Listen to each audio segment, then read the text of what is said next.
Magandang araw o gabi, Mr. Narrator. Ako nga pala si Roy. Gusto ko lang ibahagi ang kwentong ito na hinding-hindi ko malilimutan noong kabataan ko. Taong 1982, sa isang maliit na baryo sa probinsya ng Quezon. Sariwa pa sa isip ko ang lahat, kaya sana ay maibahagi mo ito sa iyong mga tagapakinig. Noong panahon na yon, hindi pa simentado ang mga kalsada sa aming baryo. Kapag sumapit ang alas 6 ng gabi, talagang balot na ng dilim ang paligid dahil wala pa ang kuryente. Ang tanging liwanag lang namin ay gasera o kaya naman ay ang buwan. Kasama ko noon ang mga kaibigan kong sina Melbert, Gandoya at pinsan kong si Isabela. Isang hapon naglalakad kami pauwi galing sa bukid. Mainit ang panahon kahit papalubog na ang araw, kaya naman tuyot na tuyot ang lalamunan namin. Melbert, malayo pa ba tayo? Uhaw na ako eh. Reklamo ni Gandoy habang pinupunasan ng pawis sa kanyang noo gamit ang kupas na bimpo. Malapit na tayo, Gandoy. Kunting lakad na lang, nandun na tayo sa kanto kung saan may tindahan. Sagot ni Melbert habang bitbit ang kanyang itak na pansaka. Napansin ni Isabel na may isang dampa sa gilid ng daan na ngayon lang namin nakita. Karaniwan ay talahiban lang ang bahaging yon. Pero may isang batang babae doon na nakaupo sa tabi ng tumpok ng mga pakwan. Ang tataba ng mga pakwan at kulay berde na parang kumikinang sa ilalim ng paglubog ng araw. Tignan nyo, may nagtitinda ng pakwan doon. Ngayon lang ako nakakita ng tindahan dyan . Lumapit kami dahil sa tindi ng uhaw. Ang matandang babae ay nakasuot ng madungis na barot saya. Nakayuko siya at parang may ibinubulong sa kanyang sarili. Tinawag siya ni Melbert. Nanang, magkano po itong pakwan nyo? Pabili nga po ng isa, yung malaki at mapula sana. Sabi ni Melbert. Dahang-dahang tumingala ang matanda. Doon pa lang ay kinabahan na ako. Ang kanyang mga mata ay masyadong madilaw at ang kanyang ngiti ay hindi abot sa mga mata.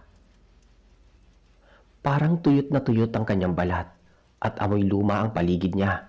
Amoy lupang basa na may halong malansang amoy. Sige mga anak, pili lang kayo. Masarap ang laman yan, kasimpula ng sariwang dugo. Wika ng matanda habang nakatitig sa amin .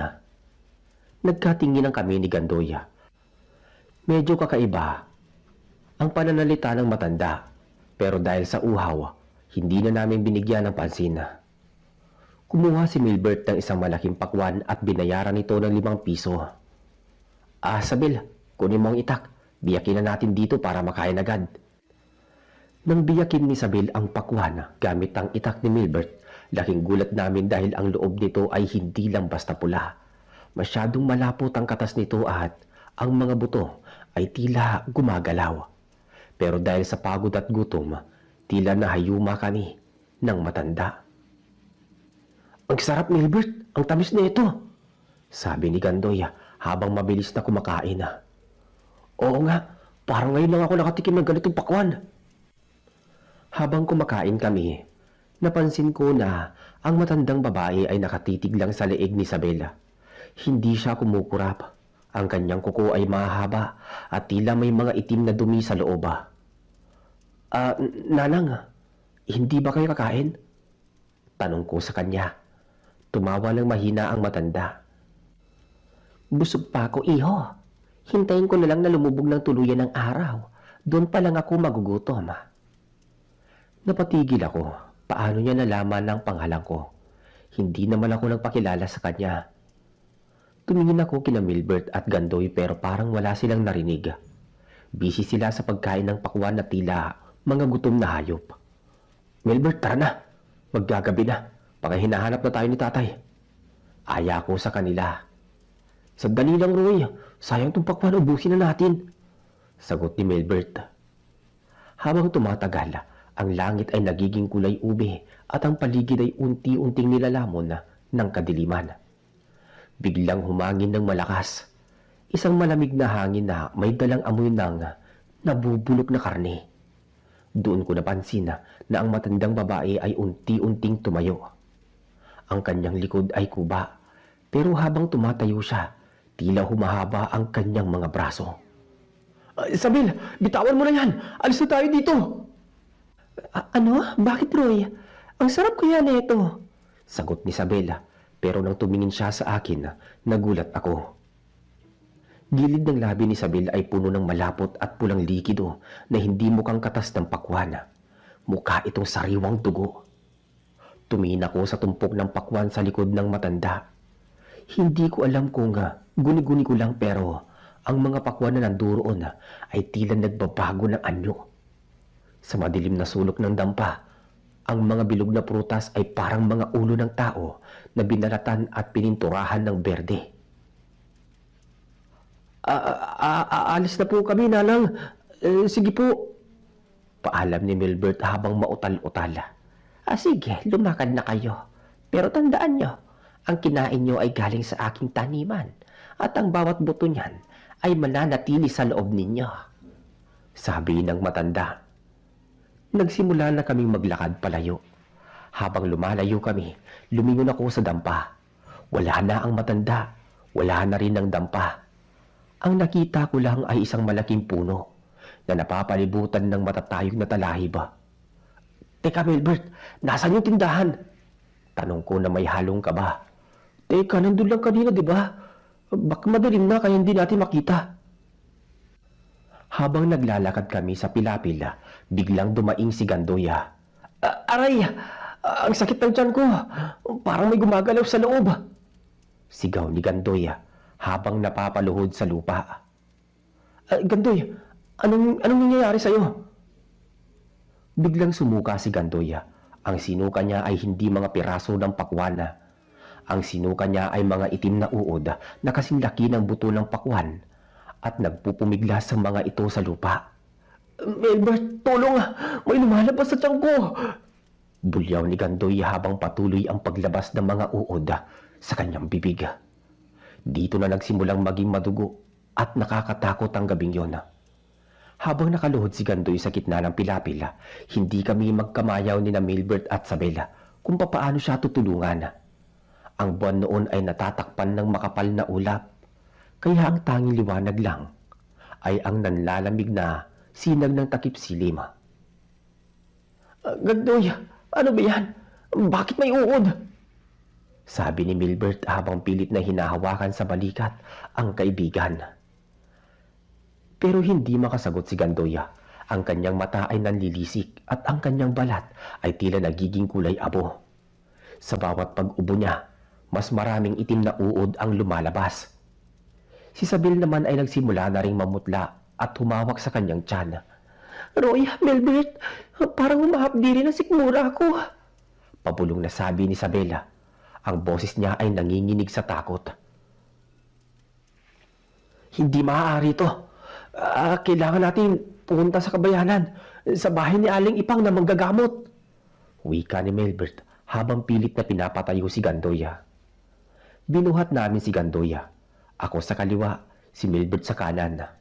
Si Sabel naman ay nakasunod sa amin, pero napansin ko na ang paglakad ni Sabel ay hindi na normal. Parang kinakaladkad niya ang kanyang mga paa at ang kanyang paningin ay nakapako sa likuran namin. Sabela, bilisan mo!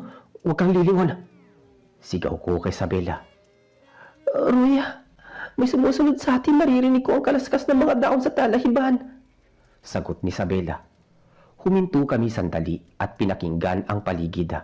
Doon ko narinig isang tunog na parang may malaking hayop na gumagapang sa damuhan. Shh! Okay, maingay. Hindi ito tunog ng aso o baboy ramo. Mas mabigat ito at may kasamang huni na parang ibon pero gargal. Teka, aswang yan? Bulong ni Gandoya habang pilit na dinidilat ang kanyang mga mata. Yung matanda at yung pakwan. Huwag ka na magsalita, Gandoya. Malapit na tayo. Sabi ni Milbert. Kahit alam naming malayo pa ang dulo ng pilapil. Biglang may lumipad na malaking anino sa ibabaw namin. Mabilis ito, parang isang malaking kumot na itim na dumaan sa harap ng buwan. Kasunod noon ay ang isang malakas na tawa na nanggagaling sa kakahuyan.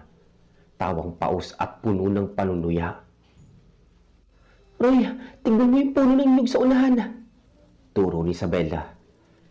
Sa itaas ng isang nakayukong puno ng nyog, may nakadapo. Isang nilalang na ang mga braso ay mahaba at ang mga kuko ay kumikinang sa kadiliman. Iyon ang matandang babae na pinagbilhan namin ng pakwan, pero hindi na siya mukhang tao. Ang kanyang barot saya ay punit-punit na at ang kanyang likod ay may mga tumutubong tila balahibo ng itim na manok. Nasaan ang aking mga pakwan? Tanong ng matanda, pero ang boses niya ay parang dalawang boses na pinagsama. Isang matinis at isang malalim. Nasa loob ba ng iyong mga tiyan? Nanang, wala kami ginagawang masama sa inyo. Binayaran namin ang pakwan ninyo. Sabi ni Milbert habang mahigpit na hawak ang kanyang itak. Binayaran? Ang buhay ay hindi binabayaran ng barya, Milbert. Ang buhay ay binabayaran din ng buhay. Biglang tumalon ang nilalang pababa mula sa puno. Hindi siya bumagsak na parang tao. Takbo, Sabel! Roy, takbo! Sabi ni Milbert. Pilit namin binuhat si Gandoy kahit mabigat ito. Si Sabel ay nauna nang tumakbo pero dahil sa sakit ng tiyan niya, nadapa siya sa maputik na bahagi ng daan. Sabel! Sigaw ko. Agad kong binatawa ng mga braso ni Gandoya para balikan si Sabela. Nang mahawakan ko ang kamay ni Sabela, naramdaman ko ang kakaibang lamig ng balat niya. Roy, iwan niyo na ako rito. Hindi ko na kaya. Pagmamakaawa ni Sabela. Hindi, Sabela. Sabay-sabay tayong aalis dito. Sabi ko habang hinihila siya patayo. Sa sandaling yon ang aswang na nasa harap na ni Milbert, itinaas ni Milbert ang kanyang itak at tinangkang iwasak ito sa nilalang. Huwag kang lalapit! Huwag kang lalapit! Banta ni Milbert. Pero ang aswang ay mas mabilis. Sa isang iglap, nasampal nito ang itak ni Milbert kaya tumalsik ito sa madilim na bahagi ng talahiban. Hinawakan ng aswang ang leeg ni Milbert at itinaas niya na parang isang tuta lang. Masarap ang laman ng mga batang katulad niyo. Malambot at sariwa. Wika ng aswang habang inilalapit ang kanyang mahahabang dila sa mukha ni Milbert. Doon ko naalala ang turo ng aking lolo. Sa mga ganitong pagkakataon, hindi dapat magpatalo sa takot. Kumuha ako ng isang malaking bato sa tabi ng pilapil at buong lakas na ibinato ito sa ulo ng aswang. Tumama ang bato sa piluka ng matanda. Napabitaw siya kay Milbert at lumingon sa akin. Ang kanyang mga mata ay naging kulay pula na parang baga ng uling. Ikaw, Roy, ikaw ang uunahin ko. Ungol ng aswang. Habang papalapit ang aswang sa akin, biglang may narinig kaming kalansing ng batingaw mula sa malayo. Ang kampana ng simbahan sa kabilang baryo ay tumutunog na para sa orasyon. Napatigil ang aswang, tila nasasaktan siya sa tunog ng kampana. Tinakpan niya ang kanyang mga tenga at umalulong na parang asong nabulag. Hindi pa tayo tapos. Ang mga buto ng pakwan ay tutubo sa loob ninyo. Sabi ng matanda bago siya mabilis na tumalon pabalik sa kadiliman ng kakahuyan. Nakahinga kami ng maluwag pero alam kong hindi pa tapos ang lahat. Si Gandoy ay wala lang malay at ang kanyang tiyan ay tila lalong lumalaki. Parang may kung anong bagay na gustong kumawala mula sa loob. Milbert, nahanap mo ba ang itak mo? Tanong ko. Hindi, Roy eh. Hayaan na natin ang itak. Kailangan natin madala si Gandoy kay Aling Ipang bago tuluyang bumuka ang tiyan niya. Binuhat namin uli si Gandoy. Pero habang naglalakad kami, napansin ko ang isang bagay kay Isabela. Hindi na siya dumadaing. Tahimik na lang siyang sumusunod sa amin. Pero ang kanyang mga mata ay hindi na kumukurap. At sa tuwing dadaan kami sa ilalim ng liwanag ng buwan, wala akong makitang anino ni Isabel sa lupa. Isabel, ayos ka lang ba? Tanong ko. Tumingin siya sa akin at ngumiti. Isang ngiting napakalapad. katulad ng ngiti ng tendera ng pakwan. Ayos lang ako, Roy. Masarap talaga ang pakwan. Gusto ko pa. Sabi ni Isabela. Dito na mas lalong bumigat ang pakiramdam ko. Habang naglalakad kami sa madilim na daan patungo sa bahay ni Aling Ipang, ang katahimikan ni Isabel ay parang nakakatakot pa kaysa sa mga ungol ni Gandoy. Ang daan na aming dinadaanan ay talagang masukal at bawat kaluskos ng kawayan ay tila boses ng kung anong nilalang na bumubulong. Narating namin ng dampa ni Aling Ipang sa dulo ng baryo. Amoy nipa at tuyong damo ang paligid, pero bas nang ibabaw ang amoy ng kamangyan. Aling Ipang! Aling Ipang, tulong po! Sigaw ni Milbert habang kinakalampag ang pintuan na gawa sa kawayan. Bumukas ang pinto at lumabas ang isang matandang babae na may hawak na gasera. Masama ang tingin niya sa amin, pero nang makita niya si Gandoy na nakalaylay ang ulo at ang lumalaking tiyan nito, nanlaki ang kanyang mga mata. Pumasok kayo, bilis! Utos ni Aling Ipang. Hiniga namin si Gandoy sa papag na kawayan. Doon ko lang nakita ng malinaw sa ilalim ng liwanag ng gasera ang kalagayan ni Gandoy. Ang kanyang balat sa tiyan ay tila manipis na papel na may mga bagay na gumagalaw-galaw sa ilalim at ang amoy bulok na pakwan na hinaluan ng malansang dugo. Anong kinain ninyo? Tanong ni Aling Ipang habang naghahanda ng isang mangkok ng langis at kung ano-anong ugat ng puno. Pakwan po, Aling Ipang. May matandang tendera sa gilid ng kalsada malapit sa balitehan. Sagot ni Milbert. Napailing si Aling Ipang. Ay nako, mga bata kayo.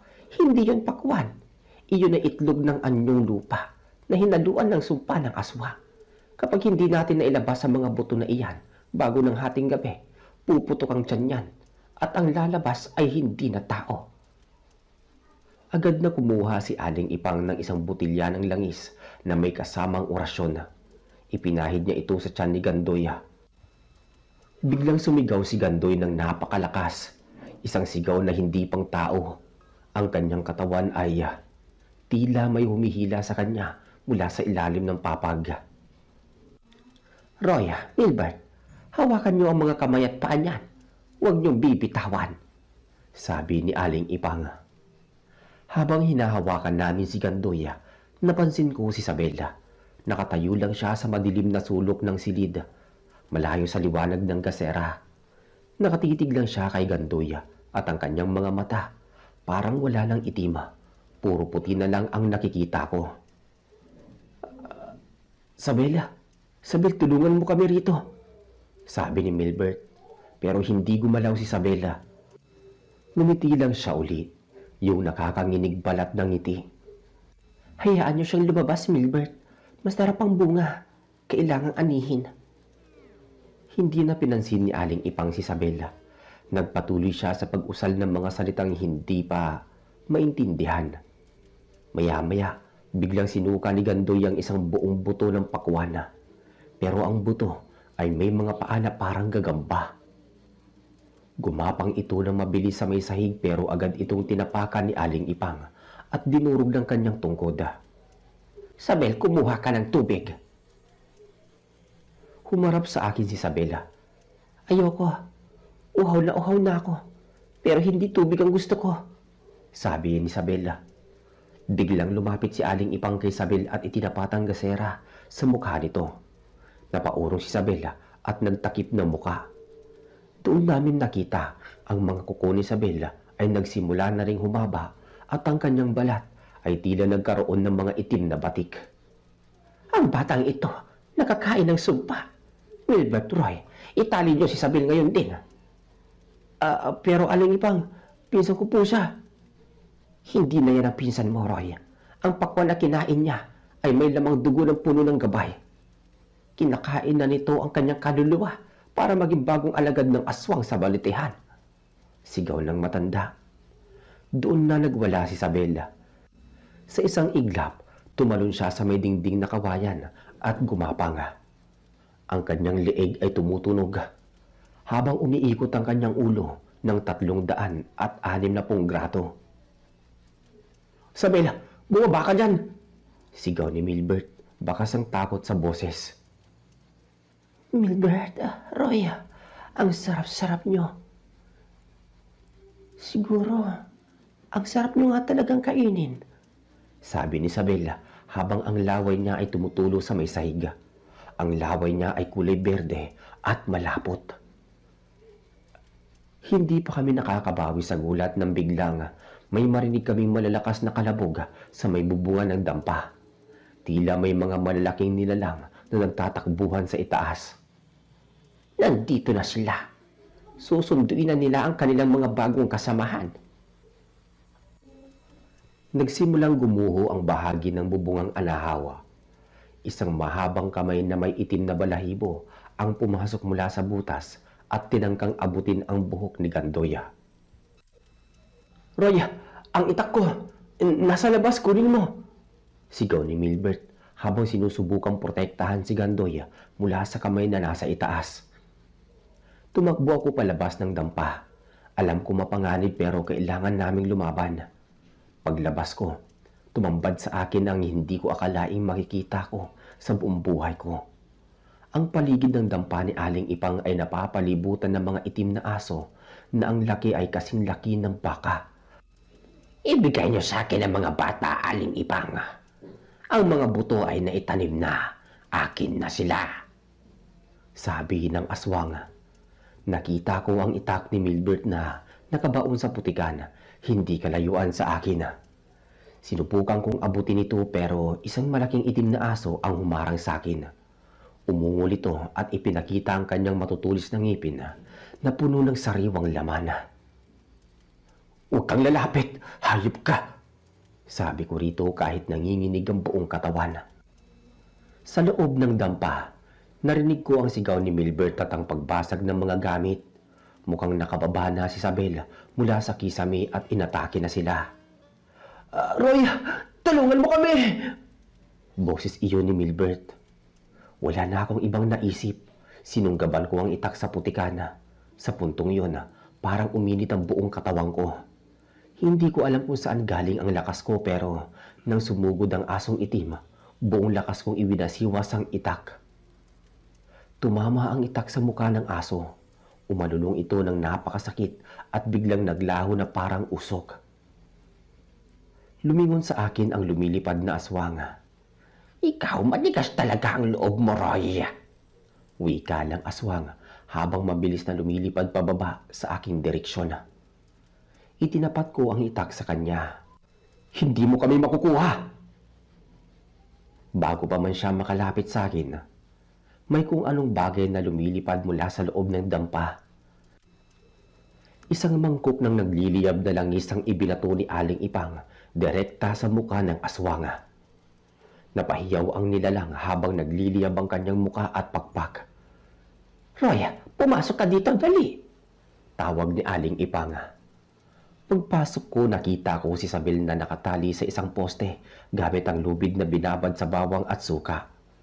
Nagpupumiglas siya at ang kanyang boses ay hindi na katulad ng dati. Ito ay boses ng maraming tao na sabay-sabay na nagsasalita. Si Milbert naman ay duguan ang braso. Mukhang nakalmot ni Isabela. Kailangan natin tapusin ang ritual para kay Gandoy at Isabel, Roy. Pero kailangan ko ng tulong mo. Sabi ni Aling Ipang, habang pawis na pawis. Hawakan mo itong krus at itapat mo sa noon ni Isabel. Ano man ang mangyari, huwag kang bibitiw kahit anong sabihin niya. Huwag kang makikinig. Lumapit ako kay Isabela. Ang pinsan ko na dati ay masayahin at kasama ko sa laro, ngayon ay mukhang halimaw na. Tumingin siya sa akin at biglang nagbago ang boses niya. Naging boses ito ng nanay ko. Roy anak, nasasaktan ako ha. Pakawalan mo ko, Roy. Pagmamakaawa ni Isabel gamit ang boses ni nanay. Nangatal lang kamay ko. Halos mabitawan ko ang krus. Roy, huwag ka makikinig. Panlilinan lang yan. Sabi ni Milbert. Itinapat ko ang krus sa noo ni Isabel. Pagdampi ng krus, tila napaso ang balat niya. Umusok ito at nagsimulang lumabas ang mga itim na uod sa kanyang mga mata at tenga. Sumisigaw siya ng mga sumpa na hindi ko nais isulat dito. Samantala si Gandoy ay nagsimula na rin sumuka ng mga buto ng pakwan na may mga dugo. Marami, parang isang buong balde ng buto ang nilabas ng kanyang katawan. Kunti na lang, hiyaw ni Aling Ipang habang binubuhos ang huling patak ng benditadong alak sa tiyan ni Gandoy. Pero ang aswang sa labas ay hindi pa sumusuko. Narinig namin ang paglagaslas ng dampa. Sinisira na nila ang pundasyon ng bahay. Ang buong dampa ay nayayanig na parang may lindola. Roy, tulong! Hinihila nila ako sa ilalim! Sigaw ni Milbert habang pilit na kumakapit sa papag. Doon ko naramdaman ang tunay na takot. Iyong takot na nanunuot hanggang buto. Ang dampa ni Aling Ipang ay tila guguho na sa lakas ng pagyanig at ang kaibigan kong si Milbert ay dahan-dahang nilalamon ng kadiliman sa ilalim ng sahig na kawayan. Roy, tulungan mo ko! Ang daming kamay! Bulyaw ni Milbert habang ang kanyang mga kuko ay pilit na kumakapit sa bitak na kawayan. Binitawan ko muna ang krus na nakatapat kay Isabela at mabilis na sinunggaban ang mga kamay ni Milbert. Nang hawakan ko siya, naramdaman ko ang lamig ng mga kamay na humihila sa kanya mula sa ilalim. Hindi iyon kamay ng tao. Magaspang ang balat nito. May matatalim na kuko na bumaon sa binti ni Milbert. Aling Ipang ang sahig! Sigaw ko habang buong lakas na hinihila si Milbert paitaas. Si Aling Ipang sa kabila ng kanyang katandaan ay mabilis na kumukuha ng isang plastik ng asin na nakasabit sa kanyang kusina. Isinaboy niya ito sa butas ng sahig kung saan nakabaon ng mga binti ni Milbert. Magsilayas kayo, mga anak ng kadiliman! Sigaw ni Aling Ipang. Narinig namin ang mga tiling parang nasusunog na baboy mula sa ilalim ng dampa. Agad na lumuwag ang pagkakahawak sa binti ni Milbert kaya mabilis ko siyang hinila pataas. Pag-ahon niya, nakita namin tadtad ng kalmot ang kanyang mga binti at ang dugo niya ay kulay itim. Pero hindi pa kami nakakahinga ng maluwag dahil si Isabel naman ang nagwala. Nang mabitawan ko ang krus sa kanyang noo, nagkaroon siya ng lakas na maputol ang mga lubid na nakatali sa kanya. Isabel, huwag! Sigaw ni Milbert. Tumalon si Isabel patungo sa direksyon ni Gandoy na wala pa ring malay. Ang kanyang mga kamay ay tila naging mga kuko ng lawin. Gusto niyang saktan si Gandoy para pigilan ang paglabas ng mga huling buto ng pakwan. Huwag mong lalapitan si Gandoy! Hinarang ko ang sarili ko kay Isabela. Tinulak ako ni Isabel ng napakalakas. Tumalsik ako sa sulog ng dampa at tumama ang likod ko sa isang banga ng tubig. Sa lakas ng impact, halos mawalan ako ng hangin sa baga. Maya-maya pa, nakita ko si Isabel na nakapatong na kay Gandoy. Ang kanyang bibig ay bumuka, higit pa sa kayang ibuka ng panga ng tao. Isabel, maawa ka! Pinsan mo yan! Pabulong kong sabi habang pilit na bumabangon. Ngunit bago pa man mabaon ni Isabel ang kanyang mga ngipin, mabilis na idinikit ni Aling Ipang ang isang mainit na bakal na ginagamit niya sa pagluluto sa likod ni Isabela. Umusok ang likod ni Isabela at muli siyang napasigaw ng napakatinding tinig. Sa sandaling yon, si Gandoy ay biglang napaupo at sinuka ang isang napakalaking buto, kasing laki ng kamao ng bata. Iyon na yata ang punla ng aswang. Pagkalabas ng butong yon, si Gandoy ay tuluyang bumagsak at tumigil sa pag-ubo. Milbert, kunin mo ang butong yon. Sunugin mo sa gasera. Utos ni Aling Ipang. Mabilis na sinunod ni Milbert ang utos. Gamit ang isang sipit, kinuha niya ang buto at itinapat sa apoy ng gasera. Habang nasusunog ang buto, ang aswang sa labas ay nagwala ng husto. Narinig namin ang pagbagsak ng isang malaking sanga ng puno ng nyog sa may bubungan namin. Ang aking binhi! Boses iyon ng matandang tindera mula sa labas, puno ng puot at sakit.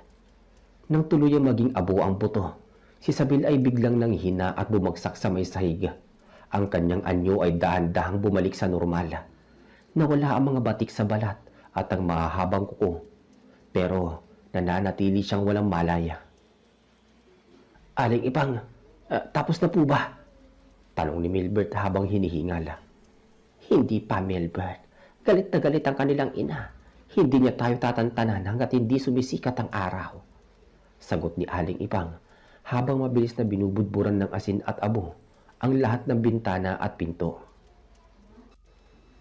Sumilip ako sa siwang ng kawayang dingding. Ang paligid ay balot pa rin ng kadiliman, pero nakikita ko ang mga anino na naglalakad sa paligid ng dampa. Ang matandang tindera ay nakalutang pa rin sa ere. Ang kanyang bituka ay nakalaylay na at dahan-dahang umiikot sa paligid ng dampa, parang isang tali na gustong sumakal sa amin. Roy, Milbert, kumuha kayo ng mga itak. Lagyan niyo ng bawang at luya ang mga talim. Kailangan natin lumabas bago mag-alas 3 ng madaling araw. Kailangan natin makarating sa krus na bato sa gitna ng plaza. Doon lang tayo magiging ligtas. Pero paano sila Gandoy at Sabel? Hindi pa sila makalakad, sabi ni Milbert. Pagtutulungan nating buhatin sila. Roy, ikaw ang humawak sa harap. Milbert, ikaw sa likod. Ako ang magsasabi ng proteksyon sa daan. Wika ni Aling Ipang. Inihanda namin ang aming mga sarili. Binuhat namin ang dalawang walang malay. Si Sabel ay pasan ko, habang si Gandoy naman ay kay Milbert. Mabigat sila. Lalo na't nangihina na rin ang aming mga katawan dahil sa puyat at takot. Handa na ba kayo? Tanong ni Aling Ipang habang hawak ang kanyang tungkod at isang sulo ng apoy. Tumango kami ni Milbert. Pagbukas ng pinto, ang malamig na hangin ng gabi ang humampas sa aming mga muka. Nang humakbang kami palabas, sabay-sabay na tumahol ang mga asong itima. Mula sa taas, bumulusok pamaba ang lumilipad na aswang, direkta sa direksyon ko, dahil ako ang may pasan kay Sabela. Ibigay mo sa akin ang batang yan, Roy! Hiyaw ng aswanga. Iwinisiwas ko ang itak na may bawang. Hindi mo kami makukuha, hayop ka! Nararamdaman ko ang hangin mula sa kanyang mga pakpak. Muntik na kaming matumba pero nananatiling matatag ang mga binti ko. Si Aling Ipang ay nagsimulang magsaboy ng pinaghalong asin at binditadong tubig. Bawat patak na tumatama sa mga aswang ay nagdudulot ng usok at sakit sa kanila. Naglalakad kami sa gitna ng masukal na daan. Pilit na iniiwasan ng mga ugat ng puno na parang gustong pumatid sa amin. Sa likuran namin, narinig ko ang mabilis na paggapang ng kung anong nilalang. Milbert, huwag kang lilingon, diretso lang.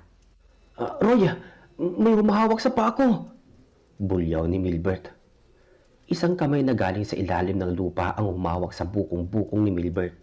Dahil sa bigat ni Gandoy, nawalan ng balansi si Milbert at natumba silang dalawa. Agad na lumapit ang mga asong itim kay Milbert. Akala ko ay katapusan na namin pero bago pa man makakagat ang aso, isang matinis na tunog ang narinig namin mula sa kakahuyan. Isang matandang lalaki ang lumitaw mula sa mga puno. Nakasuot siya ng salapot at may hawak na isang mahabang latigo na gawa sa buntot ng pagi. Magsilayas kayo! Hindi kayo kabilang sa mundo ito!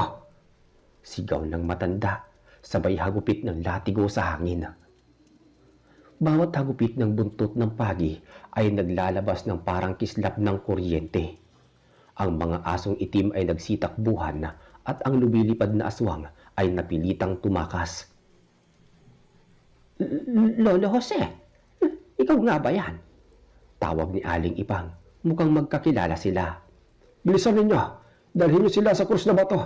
Malapit na ang mga kasama nila mula sa kabilang bundok.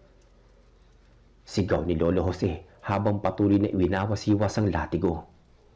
Nagpatuloy kami sa pagtakbo. Nararamdaman ko ang init ng pawis sa aking likod habang pasan si Sabela. Ang bawat hakbang ay tila 1 kilometro ang bigat. Hanggang sa matanaw na namin ang dulo ng kalsada.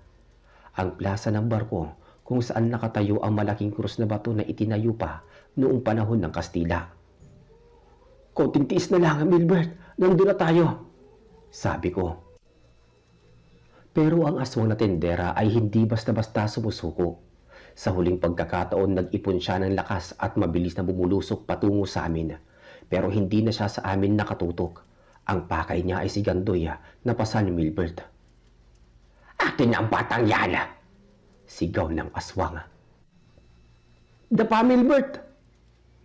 Nang dumapa si Milbert kasama si Gandoy, ang aswang ay dumampas at diretsyong tumama sa base ng krus na bato. Isang nakabibinging tunog ng pagkabasag ng buto ang narinig namin. Ang aswang ay nag-apoy pagkadapo niya sa sagradong bato. Ang kanyang sigaw ay yumanig sa buong baryo hanggang sa unti-unti siyang naging abo sa paanan ng krus. Ang mga asong itim at ang iba pang mga nilalang ng kadiliman ay bigla ring naglaho na parang bula. Kasabay nito, ang unang sinag ng araw ay dahan-dahang sumilip sa silangan. Napaiyak ako sa tuwa. Napaupo kaming lahat sa paanan ng krus, hingal na hingal at puno ng sugat. Si Isabel at Gandoy ay dahan-dahang nagkamalay. "Roy, Milbert, nasan tayo?" tanong ni Isabel. "Ligtas na tayo, Isabel.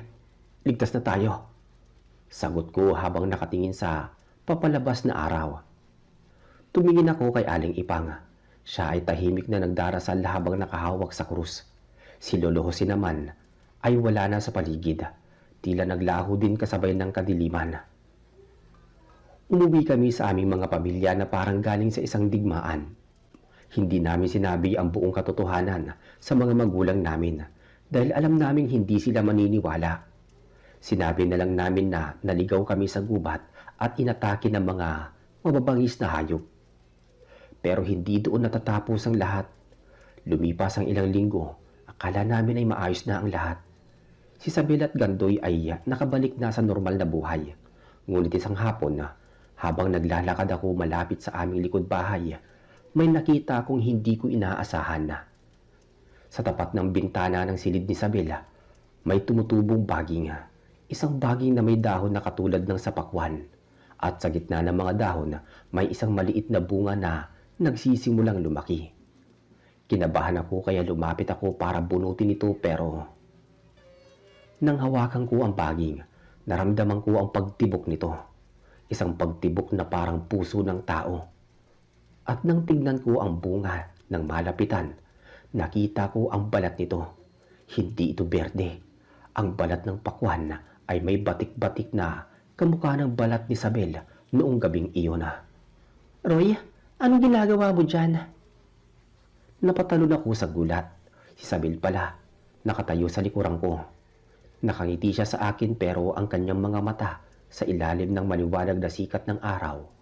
Nakita ko ang isang mabilis na pagdilaw ng kanyang balintataw bago ito bumalik sa normal.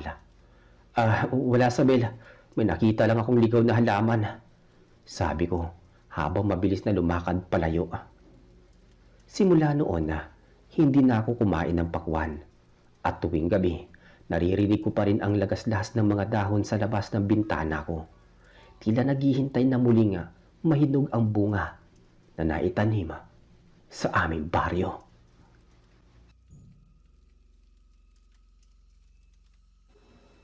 Isang mapagpalang araw, Mr. Narrator. Tawagin niyo na lamang po ako sa pangalang Renz. 35 anyos at tubong kapis.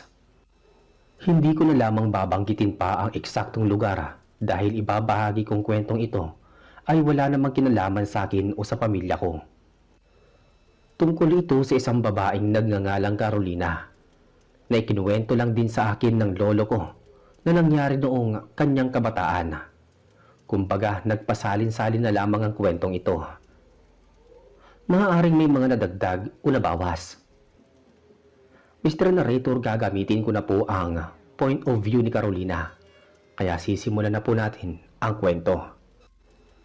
Taong 1960, bantog sa kapis ang karinderya ni Aling Corazon sa mga lutong bahay. Karaniwan lang naman ang mga putahe pero nag-iiwan ito ng kakaibang lasa na siguradong hahanap-hanapin at babalikan. Maliit lang ang espasyo ng karinderya na bahagi pa ng kanilang tahanan na gawa sa pinagtagpi-tagping yero at tabla.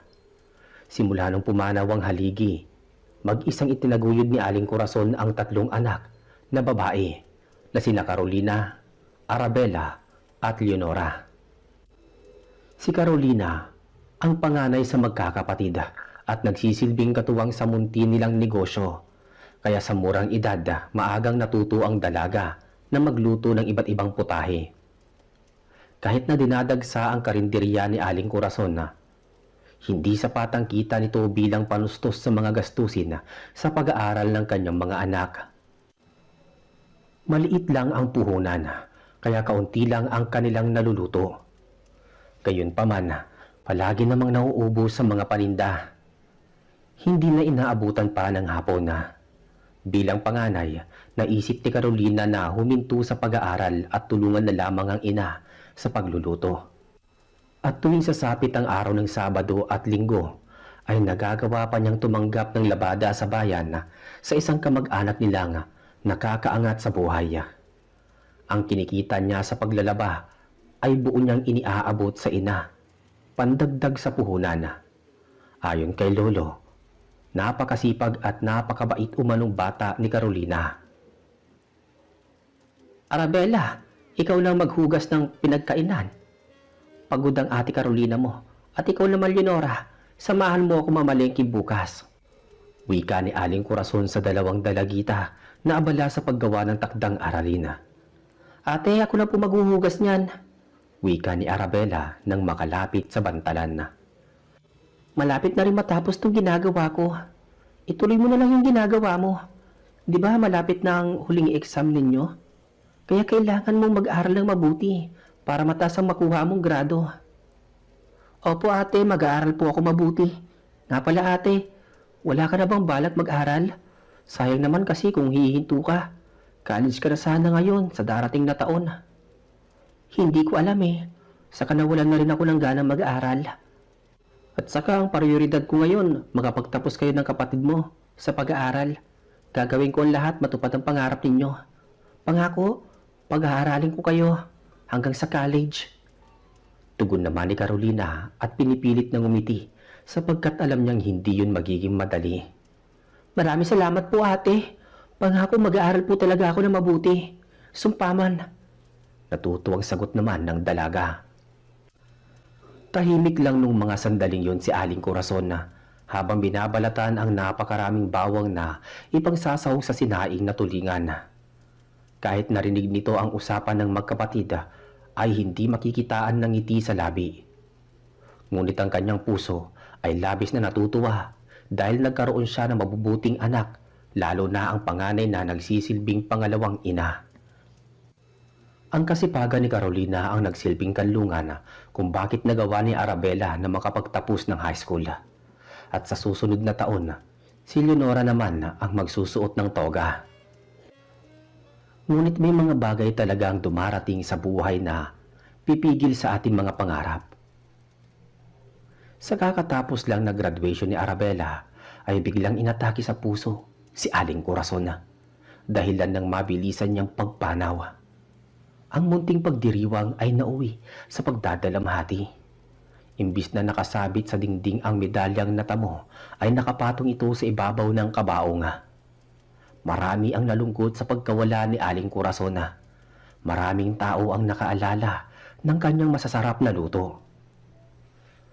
Naisip ni Carolina na isara na lamang ang karinderya, gawa na ang puhunan nito ay napunta sa burol ng kanyang ina. Matapos ang libing, ay sinubok sila ng panahon. Sunod-sunod na problema ang dumating. Gulong-gulo ang isipan ni Carolina kung saan kukuha ng pangmatrikula ni Arabella, uniforme at bagong gamit ni Leonora. Ate, tahan na. Huwag ka na pong umiyak. Wika ni Arabella na hindi mapigilan ng pagpatak ng mga luha. Ginawa na kasi ni Carolina ang lahat ng makakaya, pero hindi nagbunga ang kanyang pagsisikap. Hindi sapat ang kanyang kinikita para sa mga gastusin. Patawad kapatid. Mukhang hindi ko matutupad ang pinangako ko sa iyo. Bakit kasi iniwan tayo ni nanay? Sagot naman niya. Ayos lang yun ate. Okay lang naman sa akin kahit hindi na ako mag-aral ngayong taon eh. Magtatrabaho na lang ako sa bayan. Ano? Pero paano ang pangarap mo? Di ba pangarap mo maging guro? Hindi ako papayag na huminto ka sa iyong pag-aaral. Susubukan ko manghiram ng pera kay Chiyang. Pero ate, saan ka naman kukuha ng pambayad? Imaliit lang naman ang kinikita mo sa paglalabada. Basta, gagawa ko ng paraan. Ako nang bahala sa bagay na yan. Napatigil ang dalawa nang sumingit sa usapan si Leonora. Aniya, siya na lamang umano ang hihinto sa pag-aaral. At bakit hindi na lang nila buksan ang karinderya? May tiwala kasi ito na kayang higitan ni Carolina ang husay ng yumao nilang ina pagdating sa pagluluto. Pumayag naman si Arabella sa opinyon ng kanyang kapatid. Ate Carolina, bakit hindi na lang tayo hiram ng puhunan kay Tiyang? Buhayin natin ang karinderya. Tulong-tulong tayong patakbuhin to. Kapag napalago natin to, pwede ko nang ipagpatuloy ang aking pag-aaral. Ano sa tingin mo, ate? Maganda ba ang naisip ko? Pag-iisipan ko muna tungkol dyan. Hindi madali magpatakbo ng karinderya. Pero mukhang maganda ang naisip niyong ideya. Mga bata pa naman tayo, kaya pwede pa naman kayo mag-enroll sa mga susunod na taon. Sagot naman niya. Kinabukasan, nagtungo ang magkapatid sa bahay ng kanilang tiyahin sa bayan. Masinsinang kinausap ni Carolina ang kanyang tiyahin tungkol sa hihiraming puhunan. At ang kikitain niya sa paglalabada ay mapupunta lahat sa utang. Sa madaling salita, wala siyang matatanggap na bayad. Pumayag naman ang ginang sa kasunduan, lalo't magkadugo naman sila. Higit sa lahat, malaki ang naitulong sa kanila ng dalaga. Maraming salamat po, Tiyang. Hayaan niyo po. Kapag nakaluwag-luwag ako, babayaran ko kagad tong utang ko. Wika niya nang mahawakan ang salapi.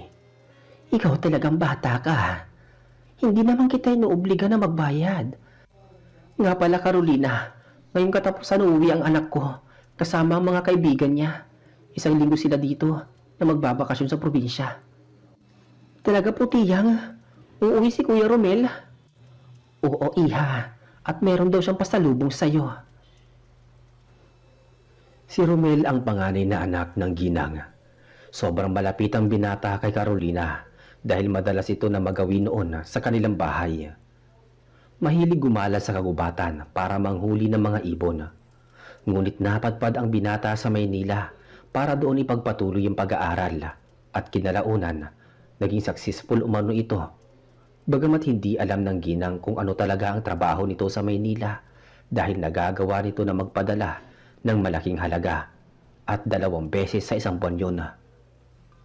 Kagad namang nagtungo sa palengke ang magkapatid habang abala sa pamimili ng ilang kasangkapan at ipangsasahog sa mga gagawing putahe ay biglang umagaw ng pansin kay Carolina ang isang matandang babaeng nagtitinda ng mga palayok.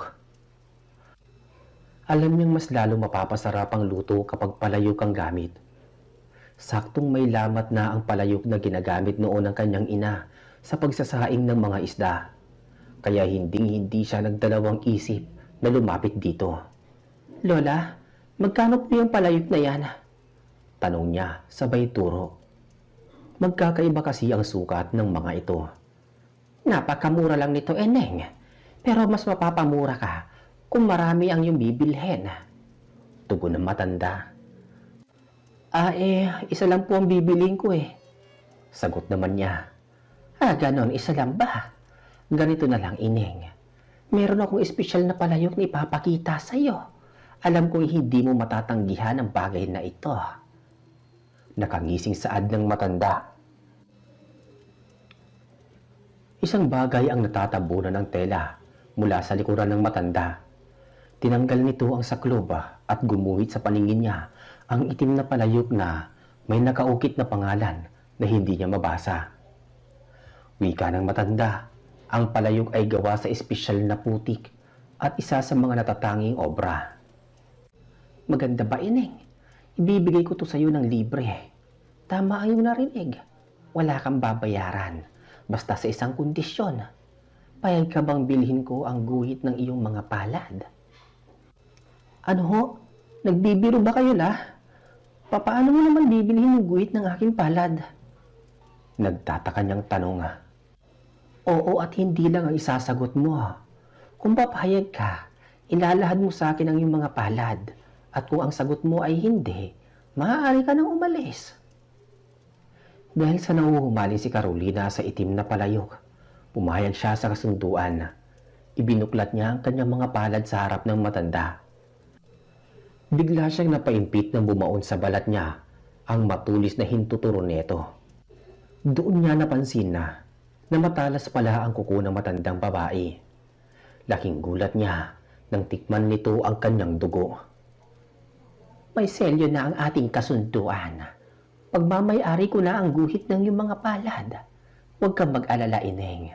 Dahil simula ngayon, mababago na ang iyong kapalaran. Sige na, Ineng. Kunin mo na ang palayok. Iyong-iyo na ito. Wika ng matanda matapos tikman ang kanyang dugo sa naiwang bakas sa matulis itong kuko. Hindi na lamang binigyan ng pansin ni Carolina ang mga kabaliwang tinuran ng matanda. Ang mahalaga, pagmamay-ari niya na ang palayok kapalit ng maliit na sugat sa kanyang palad. Batid niyang isang araw lang ay gagaling kaagad ito. Samantalang sina Arabella at Leonora naman ay kinilabutan sa mga narinig. Ate, baliw yata yung matandang yun, sabi ni Leonora. Yun din ang naiisip ko pero parang nga siyang baliw. Turan naman ni Arabella. Huwag naman kayong ganyan sa matanda. Dapat nga magpasalamat pa tayo dahil nakuha ko to ng libre. Ang ganda, di ba? Hindi naman masyadong maganda, ate. Sakto lang. Saka, ang weirdo ang tignan eh. Sagot naman ni Leonora. Ang mga pinamili nila ay inilagay sa loob ng palayok bago pinagtulungang buhatin. Nang makarating sila sa kanilang bahay, ay kaagad naman nila iyong inayos, pati na rin ang karinderya. Nilinis ang kasuluk-sulukan bago hugasan ang mga kaldero at kawali para kinabukasan ay magluluto na lang. Pangkaraniwang putahe lamang ang niluto ni Carolina na patok sa agahan at tanghalian. Halos mapuno ang kainan at patuloy ang pagdating ng mga customer. Hindi makapaniwala ang magkakapatid sa mga nagaganap. Ang dating mga suki ng kanilang yumaong ina ang mga unang dumating. Sa unang araw pa lang ay ubos agad ang kanilang mga paninda. Pagsapit ng hapon, inutusan ni Carolina ang kanyang mga kapatid na mamalengke. Hindi niya nagawang sumama gawa ng matindi ang pagod. Habang mag-isa siya sa bahay at nagkikikis ng kaldero, ay isang malakas na tinig ang kanyang narinig mula sa bakuran. Sinisigaw neto ang kanyang panindang karne. Pagdungaw niya sa pinto, tumambad sa harapan niya ang isang matandang lalaking may katangkaran. Ngunit nagtataka siya kung bakit nasa tapat mismo ito ng kanyang bahay na tila naghihintay sa kanyang paglabas. Nasa tabi lang din ng pinto ang isang malaking timba na puno ng sariwang karne. Dahil napakasariwa nito at may bakas pa ng dugo ang bawat hibla, ay nainganyo siyang bumili kahit hindi yun kasama sa kanyang budget. 1 kilo ba Eneng ang bibilhin mo? Opo, Manong. Yun lang po kasi ang kaya ng budget ko eh. Teka lang po, Manong, at kukunin ko lang po yung aking pitaka. Matapos niyang makuha ang ipambabayad sa karne, ay laking gulat niya dahil wala na ang maglalako. Ngunit naiwan sa tapat ng bahay niya ang timba na tila sadyang iniwan. Napansin pa niya ang kapirasong telang nakatali sa hawakan na may nakasulat na mensahe na para talaga sa kanya. Ayon sa nilalaman nito, ito ang unang biyaya mong matatanggap. Napalingon si Carolina sa bawat sulok ng kanyang bakuran, pero hindi talaga niya makita ang matanda. Napakahiwaga ang bigla ang pagkawala nito, lalo't maluwag naman ang daan at walang nakaharang, kaya matatanaw pa niya ito mula sa malayo. Alam ni Carolina na hindi karne ng baboy ang nasa loob ng timba. Kahawig ng baka ang laman nito pero naninilaw ang taba. Dahil marami ang karne, may naisip siyang magandang ideya. Maigi niyang hinugasan ang karne at binabad sa aswete bago isinalansan sa itim na palayok. Pagdating ng kanyang mga kapatid, ikinuwento niya ang tungkol sa maglalako ng karne bago ipakita ang laman ng palayok. Inaasahan na rin ni Carolina ang kakatuwang reaksyon ng mga ito. Ate, napakabago naman ang karning yan at ang pula ng laman, sabi ni Leonora. Binabad ko lang yan sa aswete kaya ganyan ang kulay. Pero tama ka kapatid, napakabango ng karning to kahit wala naman akong ibang nilagay na rekado. Sagot niya na walang bahid na pagtataka. Siguro naman natin mamayang hapunan, makakatikim na tayo ng masarap na ulam. Parang masarap kumain ng inihaw. Saad naman ni Arabella. Hindi lang inihaw ang matitikman ninyo. Pagluluto din ako ng pinatuyong adobo. Saka kayong dalawa, agahan nyo ng gising. Maaga tayo bukas. Marami tayong gagawin. Tambak itong lulutuin natin. Bago pa man lumubog ang araw, nagsimula na ngang mag-ihaw sina Arabella at Leonora. Diretso nilang isinalang sa apoy. Walang dinagdag na anumang pampalasa. Si Carolina naman ay abala sa pagluluto ng adobo. Subalit habang pinapatuyo ang karne at pinapalabas ang natural na mantika, ay may kakaibang nangyari. Ang mga ngiti kasi sa kanyang labi, tila ba may tinatagong panganib. Animoy may nagkukubling nilalang sa kanyang anino. Nagbago din ang kanyang kilos. Palaging nakangisi at bahagya pang tumutulo ang laway na para bang natatakam sa kanyang niluluto. Ate, luto na ba yung adobo? Tapos na kasi namin lutuin ang inihaw, sabi ni Leonora na nasasabik ng kumain. Walang nakuhang sagot ang dalagita, bagkus tahimik lang si Carolina na nagtungo sa hapag at nakangising ipinatong ang bagong lutong ulam. Matapos makapagsandok ni Arabella ng kanin, ay kaagad nilang nilantakan ang nakahain. Tanging malulutong na panguya ang maririnig. Walang gustong magsalita. Nakatuon lamang ang kanilang mga sarili sa ibabaw ng lamesa. Leonora, nakalimutan ko, wala pa tayo sa usawan. Di ba meron tayong biniling kalamansi? Kumuha ka nga ng ilang piraso at lagyan mo ng kaunting toyo. At saka, 3 bawang na rin. Utos ni Arabella sa bunso. Nagmadali namang nagtungo ang dalagita sa kusina. Ngunit laking pagtataka niya, bakit wala sa lalagyan ang isang supot na kalamansi? Kaya tinanong neto ang kanyang ate. Sagot naman ni Carolina, ibinaon daw niya ito sa lupa dahil naasiwa siya umano sa amoy nito. Kaya nagkatinginan ang magkapatid sa tinuran ng kanilang panganay. Alam nila na paborito ni Carolina ang kalamansi na ilahok sa mga isda. Gayunpaman, hindi nila iyon binigyan ng malalim na kahulugan. Ipinagpatuloy na lamang nila ang paglantak. Kinagabihan kung saan malalim na ang gabi, biglang nagising ang magkapatid mula sa kanilang kwarto at sa kakaibang ingay na nagmumula sa kusina. Noong una naisip nila na baka ang atin nila yon, ngunit habang tumatagal ay lalong nagiging mabagsik ang tunog na para bang pag-angil ng isang mabangis na hayop. Bumangon ang dalawa sa kama at hawak ng isa ang pang-umagang gasera. Sa bawat paghakbang ay hindi nila maiwasang matakot, lalo't madalas matulog ang panganay sa karinderya. Ate Carolina, ikaw ba yan? Saad na tanong ni Arabella. Nang makalapit ang magkapatid sa pinagmumulan ng ingay, nakita nila si Carolina. Nakaluhod ito sa sahig, malapit lang sa itim na palayok at nilalantakan ang hilaw na karne. Para ito nga, nakatayong aso at nanlilisik pa ang mga mata. Bagamat pinagmamasdan lang sila nito ng tingin, kahit papaano, marunong pa rin kumilala ng kadugo. Ate, anong ginagawa mo? Bakit ka kumakain ng hilaw na karne? Kinakabahang tanong naman ni Leonora. Kumakalam kasi ang sikmura ko kaya hindi na ako nakapagpigil kumain nito. Sagot naman niya. Ang kanyang tinig ay buong buo na parang boses ng isang lalaking halimaw. Bumalik na kayo at matulog na.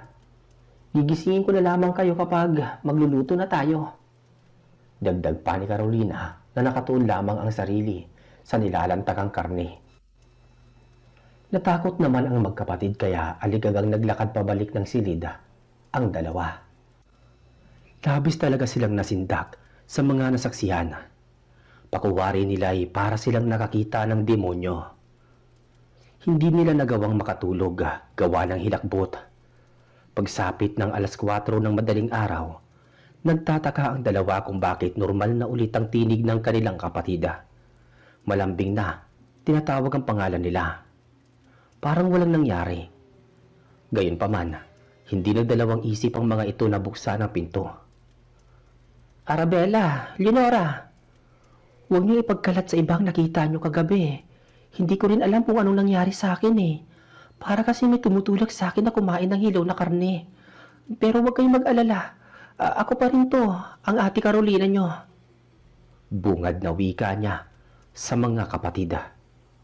Hindi mo na kailangan sabihin pa ang mga bagay na yan, ate.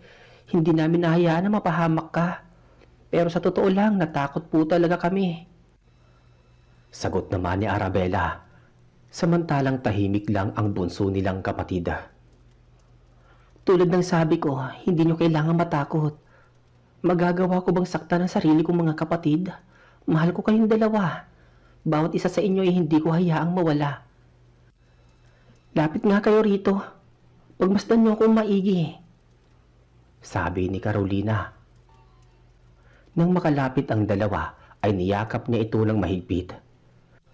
Sa paraang iyon ay halos naibsan ang kanilang takot. Samantala, halos bumaha ng iba't ibang putahe sa karinderya. Pagsabog ng liwanag. Pagbukas pa lang ay dagsaan na ang mga tao. Lahat ay natatakam sa kakaibang aroma ng mga ulam. Dahil marami ang nakaimbak na karne sa itim na palayok, ay nagtuloy-tuloy ang swerte sa loob lamang ng ilang araw. Naging tanyag ang kanilang karinderya. Hindi maiwasang pag-usapan sa mga karatig lugar. Nagpagawa ang magkakapatid ng karatula at inilagay sa tabi ng kalsada. Nakasulat dito ang pangalang Palayok ni Carolina.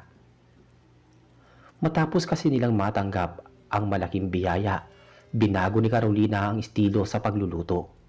Lahat kasi ng putahe ay dumadaan sa palayok na binibili pa niya sa bayan.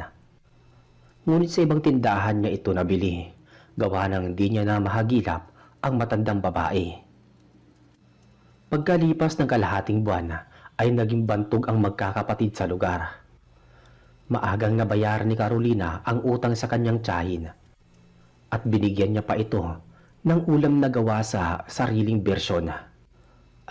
Chang, hindi lang po pambayad ng utang ang pinunta ko rito. Gusto ko lang pong ipaalam na hindi na po ako makakapaglabas sa inyo. Medyo lumalago na kasi ang karinderya eh. Kaya heto, palaging abala sa pagluluto. Pero susubukan ko pong kausapin si Leonora na ipaglaba ka tuwing linggo. Paliwanag niya rito. Ayos lang yun, Carolina. Madali lang naman maghanap ng labandera. Kaya wag mo nang abalahin pa ang kapatid mo. Mas mainam na magtulungan na lamang kayong tatlo para hindi na kayo kumuha pa ng serbidora. Bukas pala ang dating ng pinsan mo. Sagot naman ng ginang na likas ang pagiging maunawain. Sa mga sumunod na araw, kung saan kaliwat kanan ang mga kumakain, ay isang pangkat ang dumating. Binubuo ito ng 4 na miyembro ng kalalakihan na halatang nanggaling pang Maynila. Habang abala sina Arabella at Leonora sa pagsiserve, ay isang lalaking nakasuot ng sombrero ang pumuslit sa kusina. Sinita nila ito sapagkat pribado ang lugar na yon. Nabigla ang dalawa nang lumapit ito kay Carolina na abala namang nagluluto at walang pahintulot na pinisila ang pisngi. Kuya Romel? Wika ni Carolina. Oh, kamusta ka na, Carolina? Aba, dalagang-dalaga ka na. Sagot naman ng binata. Ikaw rin, Kuya Romel. Ang tangkad mo na. Muntik na kitang di makilala. Mabuti hindi nagbago ang itsura mo. Pangit ka pa rin. Nang marinig nila Arabella at Leonora ang pangalan ng lalaki, ay sakalang nila ito nakilala. Binati nila ito at binigyan ng magandang pwesto para sa pagkakainan. Palihim namang ibinigay ni Romel ang maliit na regalo kay Carolina. Isa itong mamahaling kwintas na may magandang pendant. Ngunit isang bagay ang napansin niya sa binata. May nakasuksok na baril sa likuran neto. Dahil nagsimula nang maging matalas ang kanyang paningin, pandinig at pandama, ay naririnig niya ang mahihinang pag-uusap ng mga taong nasa loob ng karinderya. Hindi niya inaasahan na maririnig niya ang paparating na banta para sa buhay nilang magkakapatid. Malinaw niyang nabatid ang pabulong na usapan ng mga kasamahan ng kanyang pinsan. Anilay, kursunada umano nila si Arabella at Leonora. Kakaiba daw ang kanilang ganda kumpara sa mga babae sa Maynila. Halatang birhin pa umano ang mga ito. Dinig naman niyang sinita ni Romela na huwag umanong papatusin ng kanyang mga pinsan, lalo't nagdadalaga pa lamang si Leonora. Nagwika naman ang isa na nagbibiro lang daw sila. Wala silang intensyong na gumawa ng gulo at sirain ang kinabukasan ng magkakapatid. Sa puntong yon, nalaman ni Carolina kung ano ba talaga ang trabaho ng kanyang pinsan. Si Romel at ang mga kaibigan niya ay likas na gumagawa ng karahasan sa Maynila. Nag-hold up at hawak ng isang sindikato. Malinaw na kay Carolina ang lahat kung bakit nagagawa ni Romel na magpadala ng malaking halaga sa kanyang ina. Sa mga sumunod na araw, bandang hapon kung saan nag-aagaw na ang dilim at liwanag, ay biglang dumating ang pangkat ni Romel. May dalang alak pa ang mga ito. "Oh, Kuya Romel, kakain ba kayo?" tanong ni Arabella na nagsisimula ng magligpit ng kalat. Kaunti lang ang customer nung mga oras na yon. Hindi kami kakain eh. Nasa kusina ba si ate mo, Carolina?" Sagot naman ng binata. Tumango lang ang dalaga bago tinawag ang kanyang kapatid. Abala ng mga oras na yun si Leonora sa paghuhugas ng mga pinggan. Nang makalapit si Carolina sa kanyang pinsan, nagpaalam ang binata kung maaari ba silang pumwesto sa karinderya para uminom ng alak. Yun kasi ang gusto ng mga kasama. Maaari naman kayong uminom dito. Kaso nga lang malapit na kami magsara. Paubos na kasi ang paninda namin eh. Kung gusto nyo, doon na lang kayo sa loob ng bahay." Ganun ba? Mukhang mas maganda yan Kunin mo pala to, insan. Bayad para sa pulutan namin. Ikaw na bahala kung anong gusto mong lutuin. Kahit kausap ni Carolina ang kanyang pinsan ay hindi nakaligtas sa paningin niya ang malaswang pagtitig ng tatlong lalaki sa kanyang kapatid na abala sa pagliligpit ng mga kalat sa mesa. Nagawa pang hawakan ng isang lalaki ang kamay ni Arabella. Ang mga tinilay, mga puno ng kalaswaan na tila may halong pagnanasa. Napansin naman ni Romela kung saan nakabaling ang tingin ng kausap. Kaya nilingon niya ang kanyang mga kaibigan at napakunot noon na lamang sa nakita. "Hoy, kayong tatlo, tigilan niyo nga si Arabella!" Sigaw ni Romela. Nagawang sawayin ang mga kasama. Binibiro lang namin siya," sagot naman ng isa na panay tingin sa balakang ng dalaga. Sinamahan muna ni Carolina ang mga ito sa kanyang tahanan. Ibinigay ang mga kailangan bago bumalik ng pwesto. Habang nagiinuman ang mga magkakaibigan, ay binilisan naman nila ang paglilinis hanggang sa maisara nila ang pwesto. Pinaalalahanan naman ni Carolina ang kanyang mga kapatid na manatili na lamang sa kanilang silid, gawa ng may mga bisitang ang lalaki. Nagawa pa ni Arabella na ikandado ang pinto para siguraduhin lalo't may pagkabastos ang mga kaibigan ng kanilang pinsan. Samantala, nang silipin ni Carolina ang itim na palayok, ay kaunti na lamang ang natitirang laman na binili nila kahapon.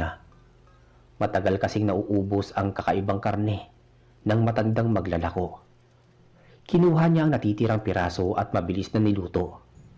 At habang abala sa kusina, ay naalibadbaran siya sa lalaking panay sulyap kung saan naroon ang kanyang mga kapatid. Ito rin ang humawak sa kamay ni Arabella. "Heto na, Kuya Romel, yung pulutan nyo.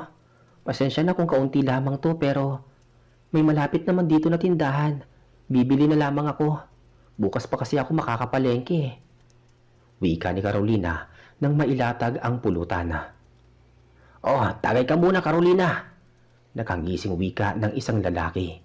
"Uy, ano ka ba? Hindi siya umiinom ng alak." Sabat naman ni Romela. "Ano ba, isa lang naman eh. Sige na, Carolina, kahit isang tagay lang." Pagpupumilit ng lalaki.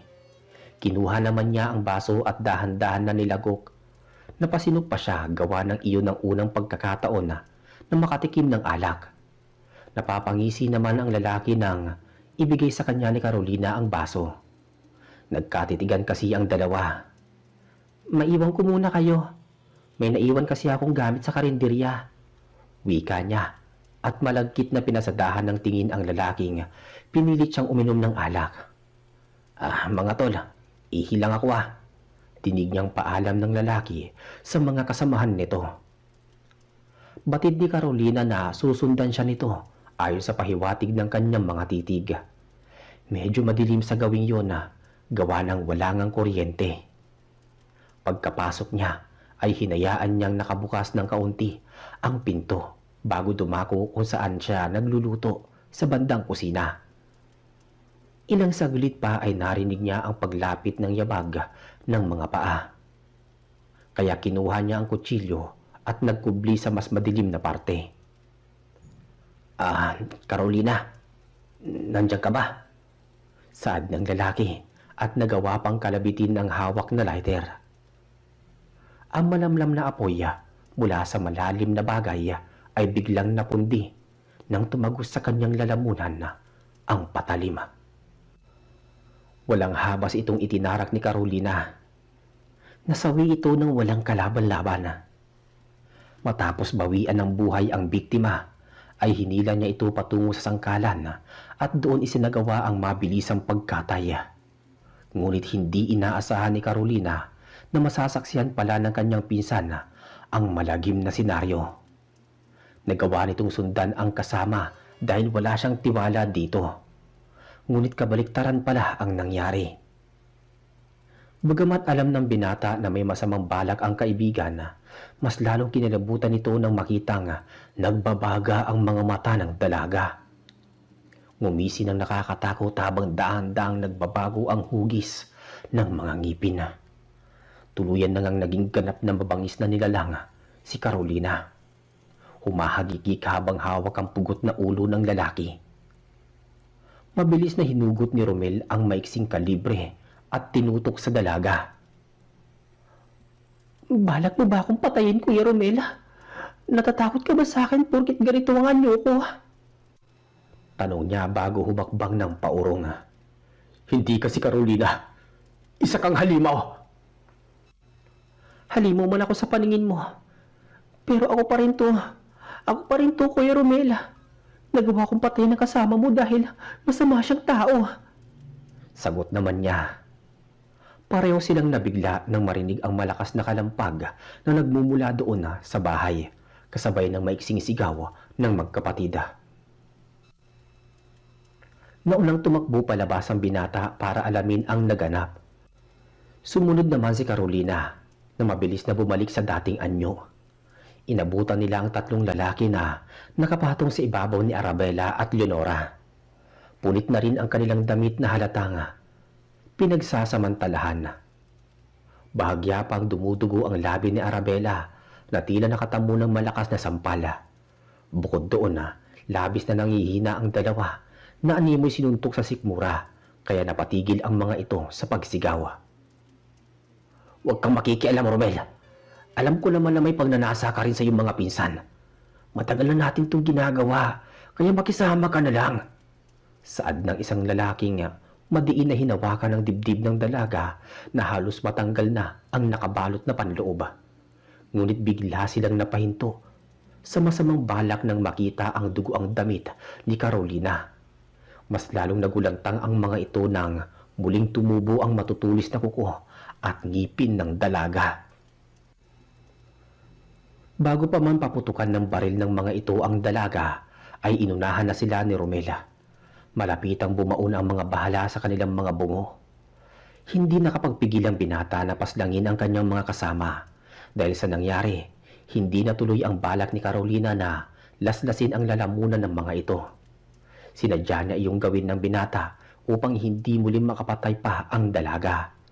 Isa pat, malaking usapin oras na kumalat sa lugar na halimaw si Carolina. Nagambala naman ang mga tao sa sunod-sunod na putok ng baril. Ang iba ay humingi ng tulong sa kapitan hanggang sa makarating sa kinauukulan. At bago dumating ang mga pulis, ay sinabihan kaagad ni Romel si Carolina na itago ang mga bangkay na kanyang kinatay sa loob ng karinderya. Sa harap ng maraming tao at mga pulis, inamin ni Romel na siya ang pumatay sa kanyang mga kasama. Aniya, nagawa niya iyon upang protektahan ang mga pinsan niya sa tangkang pangahalay. Pinatunayan naman ito ng magkakapatid. Ang punit nilang kasuotan ay sapat ng ebidensya, kabilang ang mga pasa sa muka. Kaagad namang naitago ni Carolina ang chap-chap na katawan sa ilalim ng bantalan.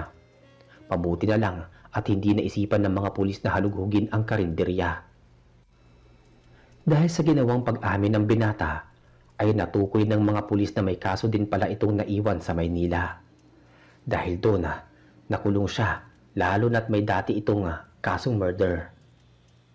Gayunpaman, para sa magkakapatid, malaki ang nagawang tulong ng kanilang pinsan. Labis ang pasasalamat nila dito. Pagsapit ng madaling araw, nagtulungan ang magkakapatid na ilipat ang chap-chap na katawan sa kanilang bahay. Nagmamadaling hinugasan at ibinabad sa aswete bago nilagay sa itim na palayok. Matagal nang batidin na Arabella at Leonora na hindi normal ang kanilang nakakatandang kapatid mula noong ibenta nito ang guhit sa kanyang mga palad sa matandang tendera ng palayok. Hindi nila alam kung ito ba'y isang demonyo na nagbigay ng sumpa, dahil simula na mapasa kamay ni Carolina ang bagay na ito ay naging ganap na siyang halimaw, ngunit may kakayahang kontrolin ang sarili. Sa kabila ng mga naganap, mas lalo naging popular ang karinderya ng magkakapatid. Kinilala ang palayok ni Carolina sa mga dumadating pang taon kung saan ito ang pinangahawakang titulo ng nasabing kainan. Sa pagpapatuloy ng pag-unlad ng kanilang negosyo, nagawa ni Carolina na kumuha ng makakatulong. 3 serbidora ang kanyang naging katuwang. Ipinagpatuloy kasi nila Arabella at Leonora ang kanilang pag-aaral hanggang sa habang nasa bilangguan naman si Romela. Nagawang tulungan ni Carolina ang kanyang tiyahin dahil mula noong makulong ang binata, nakaranas ang ginang ng kagipitan sa buhay, kaya sinuklian niya ang kabutihan nito. Makalipas ang ilang taon, tuluyan na ngang nakalaya ang binata. Nagsimulang magbagong buhay at muling nakasama ang pamilya. Bilang ganti ng magkakapatid, kinuha nila si Romel bilang tagapamahala sa bagong bukas nilang karinderya sa bayan. At di nagtagal, ang simpleng kainan ay naging ganap na restaurant na talagang tinangkilik ng mga tao sa kanilang kapanahunan. At hanggang dito na lamang po ang aking kwento, Mr. Narrator. Sa mga nakarinig ditong kwento ay hindi ko na po kayo pipiliting maniwala. Hindi rin ako sigurado kung totoo nga ba itong nangyari dahil kinuwento lang naman ito sa akin ng aking lolo. Ang mahalaga ay may mapupulot tayong aral sa kwento. Panatilihing gumawa ng mabuti sa kapwa dahil kapag gumawa ka ng mabuti ay kabutihan din ang babalik sa iyo. Lubos na nagpapasalamat ang iyong masugid na taga-subaybay, Renz ng Capiz.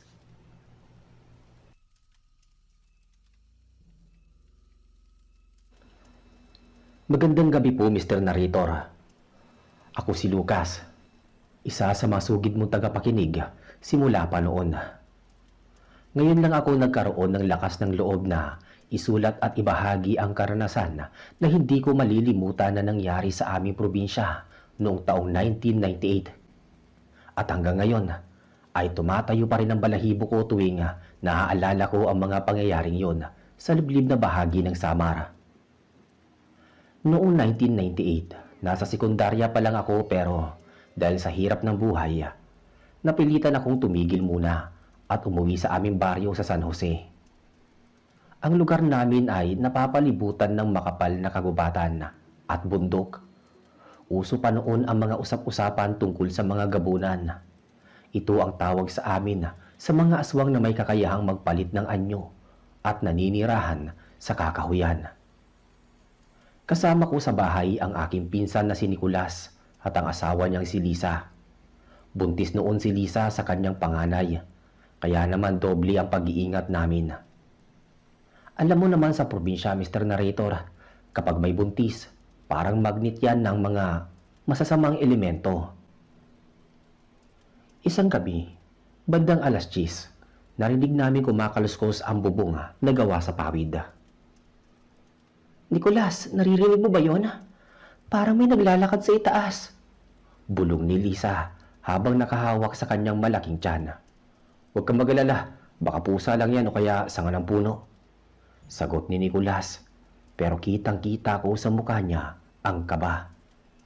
Kinuha niya ang kanyang itak na nakasabit sa dingding. Lumabas ako ng kwarto at tinignan sila. Nicolas, kukuha lang ako ng asin at bawang sa kusina. Mas mabuti na yung handa na tayo. Sabi ko kay Nicolas. Sige Lucas, siguraduhin mo sarado ang bintana. Utos ni Nicolas sa akin. Habang nandun ako sa kusina, biglang umiyak ang aso namin sa silong. Hindi tahol kundi yung iyak na parang takot na takot. Doon kami kinabahan ng husto dahil biglang bumaho ang paligid. Amoy nabubulok na karne na hinaluan ng malansang dugo. Maya-maya biglang bumukas ng malakas ang pintuan sa likod kahit nakatarangka ito. Pumasok ang aming kapitbahay na si Nancy.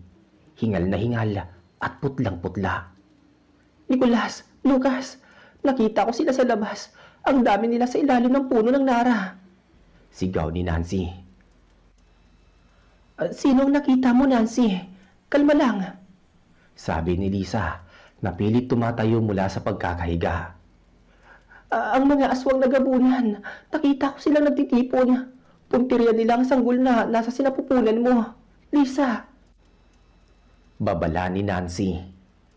Sa gitna ng takot namin, may narinig kaming malakas na pagaspas ng pakpak sa labas. Hindi lang isa, kundi parang marami sila. Alam naming hindi na namin kaya ito ng kami-kami lang. Dito na pumasok sa usapan ng tungkol sa ermitanyong nakatira sa paanan ng bundok, si Teryo. Si Lolo Teryo ay matagal ng balita sa amin. Sabi nila, isa siyang ermitanyo na may hawak na anting-anting at marunong lumaban sa mga maligno. Bihira siyang bumaba sa kabihasnan, pero kilala siya bilang tagapagtanggol ng baryo laban sa mga hindi nakikita. Kailangan nating tawagin si Lolo Teryo. Hindi natin kayang mga yan kung itak lang ang gagamitin natin. Sabi ko. Pero Lucas, gabi na. Mapanganib lumabas. Pigil ni Nancy. Wala na tayong mapipilian pa. Kung hindi natin siya tatawagin, papasukin nila ang bahay na to. Matapang na sagot ni Nicolas. Bago pa man ako makalabas, isang malakas na kalabog ang narinig namin sa pintuan. Parang may gustong pumasok na malaking hayop. Biglang may sumigaw mula sa labas. Isang boses na malalim at puno ng otoridad. Magsilayo kayo! Hindi niyo makukuha ang buhay na nasa loob ng bahay na ito! Sigaw ng matanda. Dungaw namin sa bintana. Nakita namin ang isang matandang lalaki na nakasuot ng kupas na short at may mga kwintas na gawa sa kung anong buto at kahoy. Si Lolo Teryo yun. Hawak niya ang isang tungkod na yari sa kahoy ng kamagong. Lolo Teryo, tulungan niyo po kami. Sigaw ni Lisa mula sa loob. Huwag kayong lalabas, Lisa! Nicolas, Lucas! Bantayan ninyo ang bawat sulok ng bahay. Ako na ang bahala sa mga aberyang ito. Sagot ni Lolo Teryo habang nagsisimulang mag-usal ng mga salitang hindi ko maintindihan. Sa liwanag ng buwan, nakita namin ng mga anino na bumaba mula sa puno. Hindi sila tao. Mahahaba ang kanilang mga kuko. Namumula ang mga mata at ang kanilang mga dila ay parang sinulid na haba na lumalabas-masok sa kanilang mga bibig. Sila ang mga aswang nagabunan. Teryo, huwag kang makialam dito.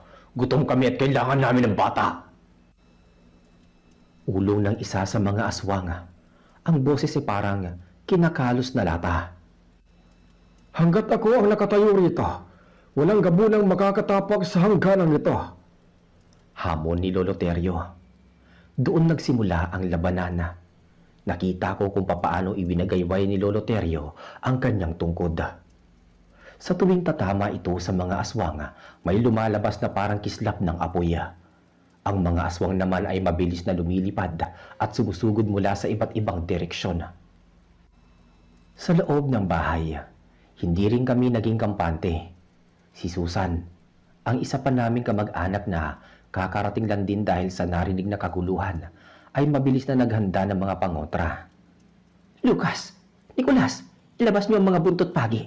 Ipalit niyo sa mga itak ninyo. Sigaw ni Susan. Kinuha namin ang mga buntot pagi na nakatayo sa bodega. Habang nasa labas si Lolo Terio at nakikipagpuno sa 3 aswang, may isang kaluskos at nakalusot at pilit na binubutas ang sahig na kawayan sa ilalim mismo ni Lisa. Nicolas, sa ilalim! Sigaw ni Lisa nang maramdaman niya ang matulis na kuko na nakatusok sa kawayan. Agad na itinarak ni Nicolas ang buntot pagi sa pagitan ng mga kawayan. Isang nakabibinging tili ang narinig namin mula sa silong. Tinamaan ko, Lucas. Tulungan mo ko rito. Sigaw ni Nicolas. Tumakbo ako at pinagtulungan naming saksakin ang kung anong nilalang sa ilalim. Pero hindi sila basta-basta sumusuko. Habang abala kami, narinig namin ang pagbasag ng bintana sa kusina. Nancy, Susan, bantayan niyo ang kusina. Utos ko. Si Susan ay mabilis na kumuha ng asin at sinaboy ito sa direksyon ng bintana. Isang aswang na tila isang malaking ibon na ang umatras habang umaapoy ang balat nito nang tamaan ng asina. Hindi kayo makakapasok. Matapang na sigaw ni Susan. Sa labas, tila nahihirapan rin si Lolo Terio. Marami ang mga kalaban at tila hindi sila nauubos. Nakita ko si Lolo Terio na napaluhod ng sunggaban siya ng isang aswang sa balikat. Lolo Terio! Sigaw ko at takmang lalabas para tulungan siya. Wag, Lucas. Manatili kayo sa loob. Kunin niyo ang langis na itim sa altar. Sigaw ni Lolo Terio habang pilit na tinutulak ang nilalang. Mabilis na tumakbo si Nancy sa altar at kinuha ang maliit na bote ng itim na langis. Inabot niya ito sa akin. Binuksan ko ang bintana at buong lakas na ibinato kay Terio. Lolo, heto na! Sigaw ko. Nasalo ni Lolo Terio ang bote at mabilis itong binasag sa kanyang sariling palad. Ipinahid niya ang langis sa kanyang tungkod at bigla itong nagliwanag ng kulay asul. Sa isang kumpas lang ni Lolo Terio, tumalsik ang mga aswang na nakapaligid sa kanya. Ngayon tikman niyo ang bagsik ng mga bantay ng lupa. Sigaw ng matanda. Ang mga aswang ay tila natakot sa bagong enerhiyang lumalabas kay Lolo Terio. Nagsimula silang mag-atrasan patungo sa kakahuyan, pero hindi sila tuluyang umalis. Nakabasid lang sila sa dilima. Ang kanilang mga pulang mata ay kumikinang sa pagitan ng mga dahon. Pumasok muna si Terio sa loob ng bahay para magpahinga. Pawis na pawis siya at may sugat sa balikat. Agad siyang nilapitan ni Lisa. Salamat po, Lolo Terio. Kung wala kayo, baka kung ano nang nangyari sa amin. Naiiyak na sabi ni Lisa. Huwag muna kayo magpasalamat, Lisa. Hindi pa sila natuluyang nagapi pa. Nagpapalakas lang ang mga yan. May tinatawag silang pinuno na paparating. Seryosong sabi ni Lolo Terio. Ano pong gagawin namin, Lolo? Tanong ni Nicolas. Kailangan natin lagyan ng bako ng buong bahay, Lucas. Nicolas, kumuha kayo ng mga uling at iikot ninyo sa bakuran. Nancy, Susan, magpakulo kayo ng tubig na may halong suka at bawang. Utos ni Lolo Terio. Habang ginagawa namin ang mga utos niya, ramdam ko ang bigat ng hangin. Parang may paparating na mas malakas na puwersa. Ang katahimikan sa labas ay mas nakakatakot kaysa sa mga tili kanina. Nicolas, sa tingin mo ba makakaligtas tayo rito? Mahinang tanong ko habang naglalagay ng uling sa lupa. Kailangan, Lucas. Para sa anak ko at kay Lisa, hindi ko hayaang saktan sila ng mga halimaw na yan.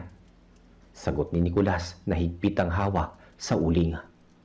Biglang tumahimik ang lahat, kahit ang mga kuliglig ay huminto sa paghuni. Mula sa madilim na bahagi ng gubat, isang dambuhalang anyo ang dahan-dahang lumabas. Hindi ito tulad ng mga naunang aswanga. Ito ay mas malaki. Parang tao pero ang balat ay parang balat ng buhaya at may malalaking pakpak na parang paniki. Iyan na ang kanilang pinuno. Ihanda ninyo ang iyong mga sarili. Bulong ni Lolo Terio na nakatayo pala sa likuran namin. Ang pinuno ng mga aswang ay humakbang pasulong. Bawat hakbang niya ay tila yumayanig ang lupa. Tumingin siya direkta sa mga mata ni Lolo Terio. Teryo, matanda ka na. Ibigay mo sa amin ang alay at hayaan ka naming mabuhay. Wika ng pinuno sa isang boses na parang nanggagaling sa ilalim ng lupa. Kailanman ay hindi naging alay ang buhay ng isang inosente para sa inyong mga sakim. Mga halimaw kayo. Sagot ni Lolo Terio habang tinataas ang kanyang tungkod. Dito na muling nagkaroon ng kaguluhan. Ang mga aswang na nasa puno ay sabay-sabay na sumugod muli. Pero sa pagkakataong to, mas organisado sila. Ang ilan ay sumusugod sa bintana. Ang ilan naman ay pilit na binabaklas ang dingding ng bahay. Nicolas, ang dingding sa kwarto nasisira na. Sigaw ni Lisa. Tumakbo kami ni Nicolas sa kwarto at nakita namin ang mga kamay na pilit na binubunot ang mga amakan. Ginamit namin ang aming mga buntot pagi para saksakin ang mga kamay na yon. Magsialis kayo rito. Sigaw ni Nicolas habang walang tigil sa pagsaksak. Sa labas, ang labanan ni na Lolo Terio at pinuno ng mga aswanga ay mas matindi. Bawat hampas ng tungkod ni Lolo Terio ay sinasalag ng pinuno gamit ang kanyang matitigas na braso. Nakita ko kung papaano tumalo ng pinuno at sinunggaban si Lolo Terio, dahilan para matumba ang matanda. Lolo Terio! Sigaw ko. Gusto ko siyang tulungan pero may dalawang gabunan na nakaharang sa pinto. Susan, ang mainit na tubig! Sigaw ni Nancy.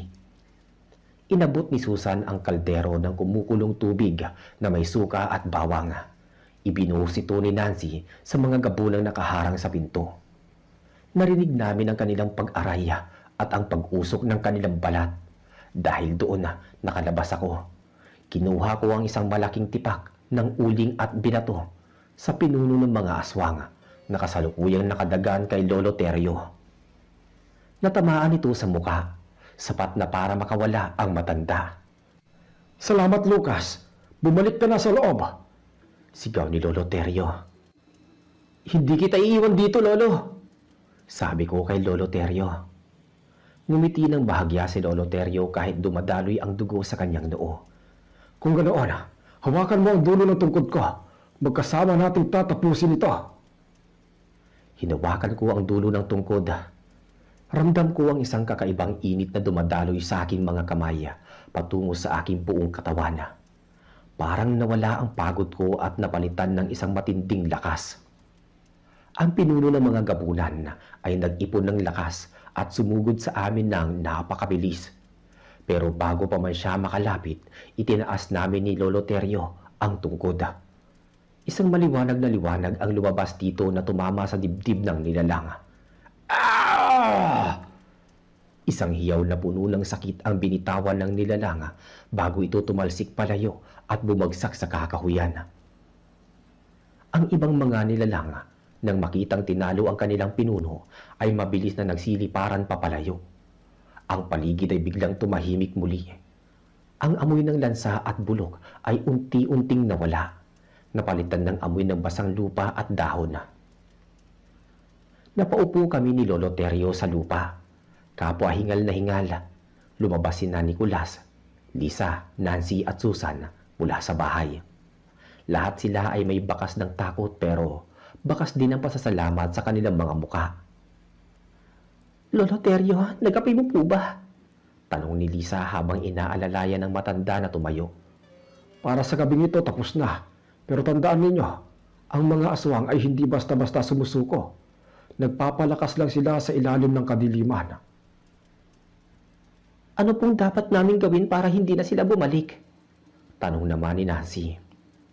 Kailangan protektahan ang bahay na ito ng mas matinding dasal at mga halamang gamot na itatanim sa bawat sulok.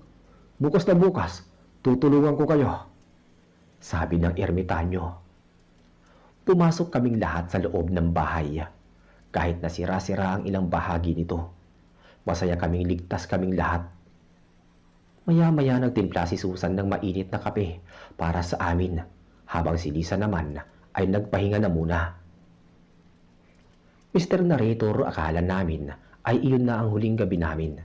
Pero dahil kay Lolo Terio at sa pagtutulungan namin magkamag-anak, nalampasan namin ang gabing yun. Pero ang hindi namin alam, may mas matindi pa palang plano ang mga aswang para sa susunod na kabilugan ng buwan. Lumipas ang ilang araw matapos ang gabing yun, bagamat tila bumalik sa normal ang lahat. Alam naming hindi pa tapos ang laban. Ang mga bakas ng kuko sa aming dingding at mga sunog na bahagi ng aming bakuran ay nagsisilbing paalala sa totoo at panganib na paparating. Si Lolo Terio ay hindi na umalis sa aming bakuran. Doon muna siya tumira sa isang pansamantalang silong na itinayo namin ni Nicolas. Araw-araw may ginagawa siyang ritual. Nagtatanim siya ng mga mahiwagang ugat at nagbibisik ng kung anong klaseng langis sa paligid ng aming lote. Lolo Terio, bakit kailangan pang gawin lahat ng to? Akala ko ba nataboy na natin sila? Tanong ni Nicolas habang tinutulungan ng matanda sa paghuhukay. Nicolas, ang pinuno ng mga aswang na nakaharap natin ay sugatan lang, hindi napatay. At sa darating na kabilugan ng buwan, ang kanilang lakas ay madodoble. Puntirya pa din nila si Lisa. Dahil sa sinabi ni Lolo Terio, lalong naging praning si Lisa. Hindi na siya lumalabas ng kwarto. Kahit ang pagpunta sa banyo ay kailangan may kasama siya. Isang hapon na, habang nagluluto si Susan sa kusina, bigla siyang sumigaw. "Lucas! Nicolas! Ali kayo rito!" Tumakbo kami sa kusina at nakita namin ang isang kakaibang tanawin. Ang lahat ng pagkain niluto ni Susan ay biglang naging uod. Ang kanin, ang ulam na isda, pati na ang tubig sa pitsela ay naging kulay itim at malansa ang amoy. "Paano nangyari to? Ngayon ko lang sinalang ang mga yan." Nanginginig na sabi ni Susan. Pumasok si Lolo Terio sa loob ng bahay at tinignan ng mga uod. Ito ay isang padala. Ibig sabihin, may isa sa inyo na nagdala ng sumpa sa loob ng bahay nang hindi ninyo nalalaman. Nagkatinginan kami. Sino sa amin? Si Nancy ay kakarating lang din mula sa palengke ng sandaling yon. Nancy, may kinausap ka ba o tinanggap ka na gamit sa palengke? Tanong ng matanda. Napaisip si Nancy. May isang matandang babae na nag-alok sa akin ng luya. Sabi niya mabuti daw yun para kay Lisa. Tinanggap ko dahil mukha naman siya kawawa. Nasaan ang luya? Ipinakita ni Nancy ang supot. Nang buksan ito ni Lolo Terio, hindi luya ang laman, kundi mga tipak ng buto ng tao na ibinalot sa tuyong dahon ng saging. Dito sila dumaan. Binigyan niyo sila ng pahintulot na makapasok sa espiritual na bakod na ginawa ko. Sabi ng matanda. Dahil sa pagkakamaling iyon ni Nancy, tila naging marupok ang depensa ng bahay. Noong gabing yon, nagsimula na namang magparamdam ang mga aswang. Pero sa pagkakataong to, hindi sila sumugod ng harapan. Maya-maya pa, narinig namin ang boses ni Nicolas mula sa labas ng bahay. Kahit na nasa tabi ko lang siya. Lucas, buksan mo ang pinto. Tulungan mo ko dito sa labas. May nakuha akong malaking usa. Ang boses ay eksaktong boses ni Nicolas. Huwag kang sasagot, Lucas. Nandito ako sa tabi mo, gaya-gaya yan. Nanindig ang balahibo ko. Ang boses sa labas ay umiiyak na ngayon. Humihingi ng tulong. Tinatawag ang pangalan ni Lisa. Lisa, tulungan mo ko. Ang sakit ng paa ko. Ang boses ni Nicolas ay nasa labas, naging paos at nakakapangilabot. Nicholas, natatakot ako. Yakap ni Lisa sa kanyang asawa. Biglang namatay lahat ng ilawan. Ang gasera ay kusang naapula kahit walang hangin. Sa dilim naman nakita namin ang mga pares ng kumikinang ng mga mata sa bawat bintana. Susan, Nancy, kunin niyo ang mga sulo. Sigaw ni Lolo Terio. Pabilis na sinindihan ni na Susan at Nancy ang mga sulong nakahanda. Pero pagliwanag ng paligid, wala na si Lisa sa higaan. Lisa! Lisa, nasan ka? Sigaw ni Nicholas. Nandoon siya sa bintana. Nakita namin si Lisa, parang wala sa kanyang sarili. Dahan-dahang lumabas sa bintana na tila hinihila ng isang hindi nakikitang puwersa. Ang kanyang mga mata ay purong puti at walang malay. Lisa, bumalik ka rito. Sigaw ni Nicholas habang pilit na hinahawakan ng binti ng asawa. Pero ang lakas ni Lisa ay hindi pang tao. Nasipa niya si Nicholas palayo. Sa labas ng bintana naman, nakita namin ang pinuno ng mga aswang. Nakalutang sa hangin at ang kanyang mahabang dila ay nakapulupot sa bewang ni Lisa. Lolo Terio, gawin mo ang lahat. Sigaw ko habang kinukuha ang aking itak. Inilabas ni Lolo Terio ang isang maliit na kampana na gawa sa tanso. Pinatunog niya ito ng malakas habang sumisigaw ng mga orasyon. Sa bawat tunog ng kampana, tila nasasaktan ang mga aswang. Lucas, Nicholas, talian ninyo ang bewang ni Lisa ng lubid na binasbasan ko. Utos ng matanda. Mabilis kaming kumilos habang abala si Terio na nakikipagtagisan sa lakas ng pinuno ng mga aswang. Kami ni Nicholas ay pilit na hinihila si Lisa pabalik sa loob. Susan, Nancy, ibuhos niyo ang suka sa dila ng halimaw na yan. Sigaw ni Nicholas. Kumuha ng isang timbang suka sina Susan at Nancy at sabay na ibinuhos ito sa dila ng pinuno ng mga aswang na nakapulupot kay Lisa. Umusok ang dila nito at sa sobrang sakit ay nabitawan niya si Lisa. Bumagsak si Lisa sa loob ng bahay pero hindi pa rin siya nagigising. Ang kanyang tiyan ay tila gumagalaw kung kusa. Parang may kung anong gustong lumabas doon. Lolo Terio, ang bata. Parang may nangyayari sa loob ng tiyan niya. Sigaw ni Susana. Lumapit si Lolo Terio at ipinatong ang kanyang kamay sa tiyan ni Lisa. Sinusubukan nilang kunin ang bata mula sa loob sa pamamagitan ng pangkukulam. Kailangan natin ilipat ang sumpa. Papaano, Lolo? Tanong ko. Kailangan ko ng isang buhay na manok, Lucas. Nasaan ang mga manok sa silong? Nandyan lang po, kukuha ako. Sa ilalim ng bahay, nakita ko ang mga aswang na nakadungaw sa akin mula sa kakahuyan. Hindi ko sila pinansin. Kumuha ako ng isang itim na manok at mabilis na umakyat muli. Heto na po, Lolo. Hingal kong sabi. Kinuha ni Lolo Terio ang manok at nagsimulang magdasal. Sa isang iglap, ang manok ay biglang nangisay at namatay, habang si Lisa naman ay biglang napadilat at sumigaw. Ang panginginig ng kanyang tiyan ay huminto. Lisa, ayos ka lang ba? Nicholas, ang sakit ng ulo ko. Ano nangyari? Mahinang tanong ni Lisa. Bumalik sa normal lang kanyang mga mata. Ngunit hindi pa kami nakahinga ng maluwag dahil ang isang malakas na pagyanig ang naramdaman namin mula sa bahay. Ang pinuno ng mga aswang ay galit na. At sa pagkakataong to, hindi lang siya mag-isa. Kasama niya na ang buong kawan at tila handa na silang gibain ang buong bahay. Hindi na uubra ang depensa dito sa loob. Kailangan nating lumabas at harapin sila sa gitna ng bakuran, kung saan mas malakas ang aking kapangyarihan. Utos ng matandang ermitanyo. Pero Lolo, masyado silang marami, sabi ni Nancy. Lucas, Nicholas, hawakan niyo ang mga sulo at ang buntot pagi.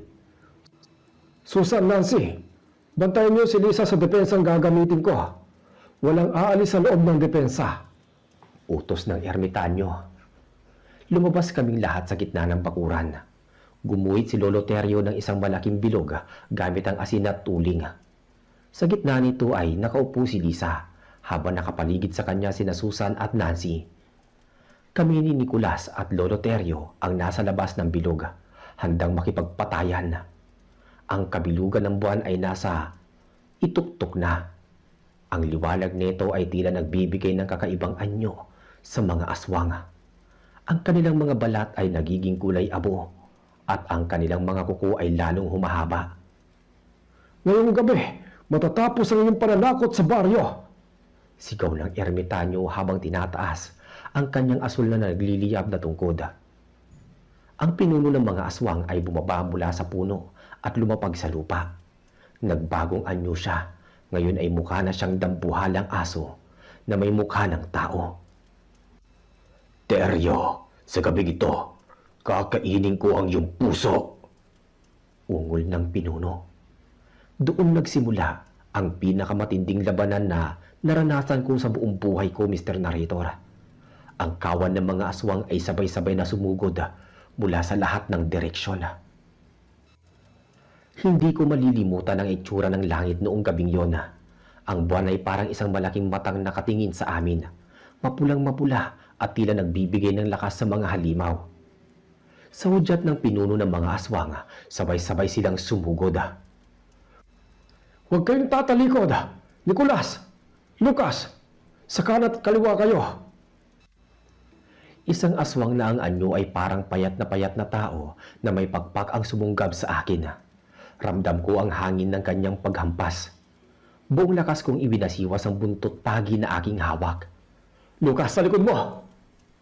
Agad akong umiwas at hinataw ang nilalang. Isang matinding tilamsik ng dugo ang lumabas sa balikat nito. Sa kabilang banda, si Nicolas ay parang nakikipagpuno sa isang malaking aso gamit ang kanyang itak. Pinagtataga niya ang bawat gabunang lumalapit sa bilog kung nasaan ang kanyang asawa. Hindi niyo sila makukuha. Mamamatay muna kayo. Sigaw ni Nicolas habang namumula ang mga mata sa galit at takot. Sa gitna ng bilog, nakayakap si Susan at Nancy kay Lisa. Hawak nila ang mga rosaryo at bote ng banal na langis. "Lisa, huwag kang titingin sa kanila. Manalangin lang." Bulong ni Susan habang pilit na pinapakalma ang nanginginig na si Lisa. Si Lolo Terio ay nasa harap na ng pinuno ng mga aswang. Ang tungkod niya ay tumatama sa lupa at sa bawat tama nito ay nagpapatalsik sa banal na enerhiya. Pero ang pinuno ay tila hindi tinatablan sa ordinaryong orasyon. Teryo, tapos na ang oras mo. Ulong ng pinuno bago ito mabilis na sumakmal sa direksyon ng matanda. Naiwasan ni Lolo Terio ang kagat pero nagasgasan ang kanyang braso. Dito ko nakita ang isang bagay na hindi ko akalaing magagawa ng isang tao. Binitawan ni Lolo Terio ang kanyang tungkod at hinawakan ang dalawang sungay ng nilalang. Lucas, ang asin! Isaboy mo sa paligid ng pinuno. Utos ng ermitanyo habang pilit na pinipigilan ng dambuhala.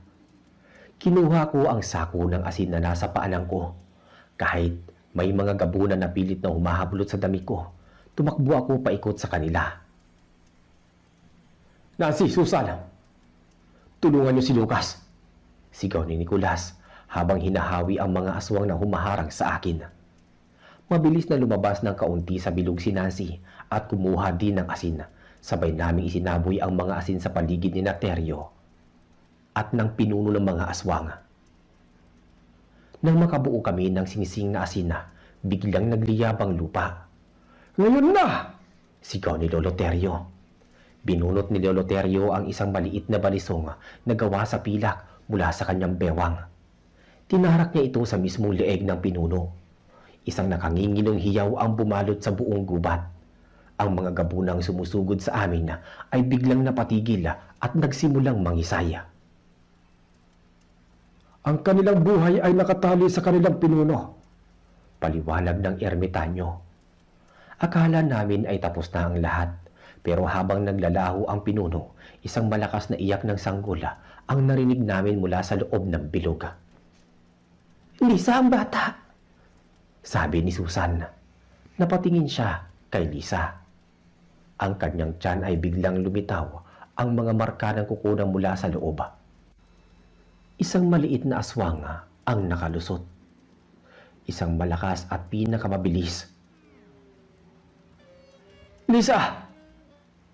Huwag kang gagalaw," sabi ni Nicolas, pero huli na.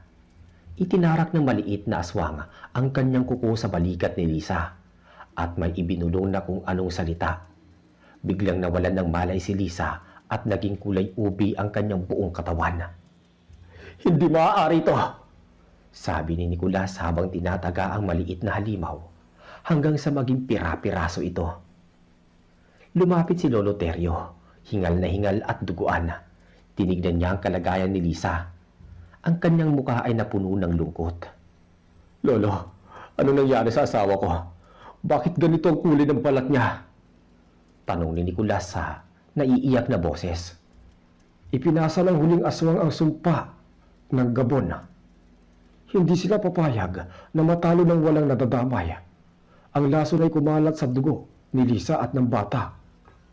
Malungkot na sabi ni Lolo Terio. "May lunas pa po ba ito, Lolo Terio?" Tanong ko naman na habang inaalalayan si Nancy na nanginginig din. Tumingin si Lolo Terio sa malayo sa tuktok ng bundok Padyaas na natatanaw mula sa aming baryo. Meron. Pero hindi ito madali. Kailangan natin makuha ang puso ng saging na itim na tumutubo sa pinakaliblib na bahagi ng bundok bago sumikat ang araw. Kung hindi, bago mag-umaga, magiging isa na silang ganap na gabunan. "Pupunta ako.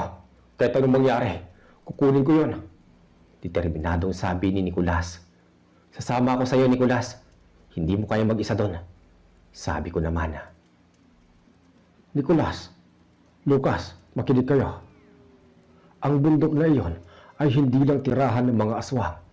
Doon naninirahan ng mga tunay na engkanto. Mas mapanganib sila kaysa sa mga nakalaban natin kanina. Pinagkatiwala sa amin ni Lolo Terio ang kanyang tungkod. Dalhin niyo ito. Ito ang magsisilbing ilaw niyo sa kadiliman. Susan, Nancy, manatili kayo dito at huwag titigil sa pagpapahid ng banal na langis sa tiyan ni Lisa. Kailangan natin pigilan ang pagbabagong anyo niya hanggang wala pang lunas. Doon nagsimula ang aming karera.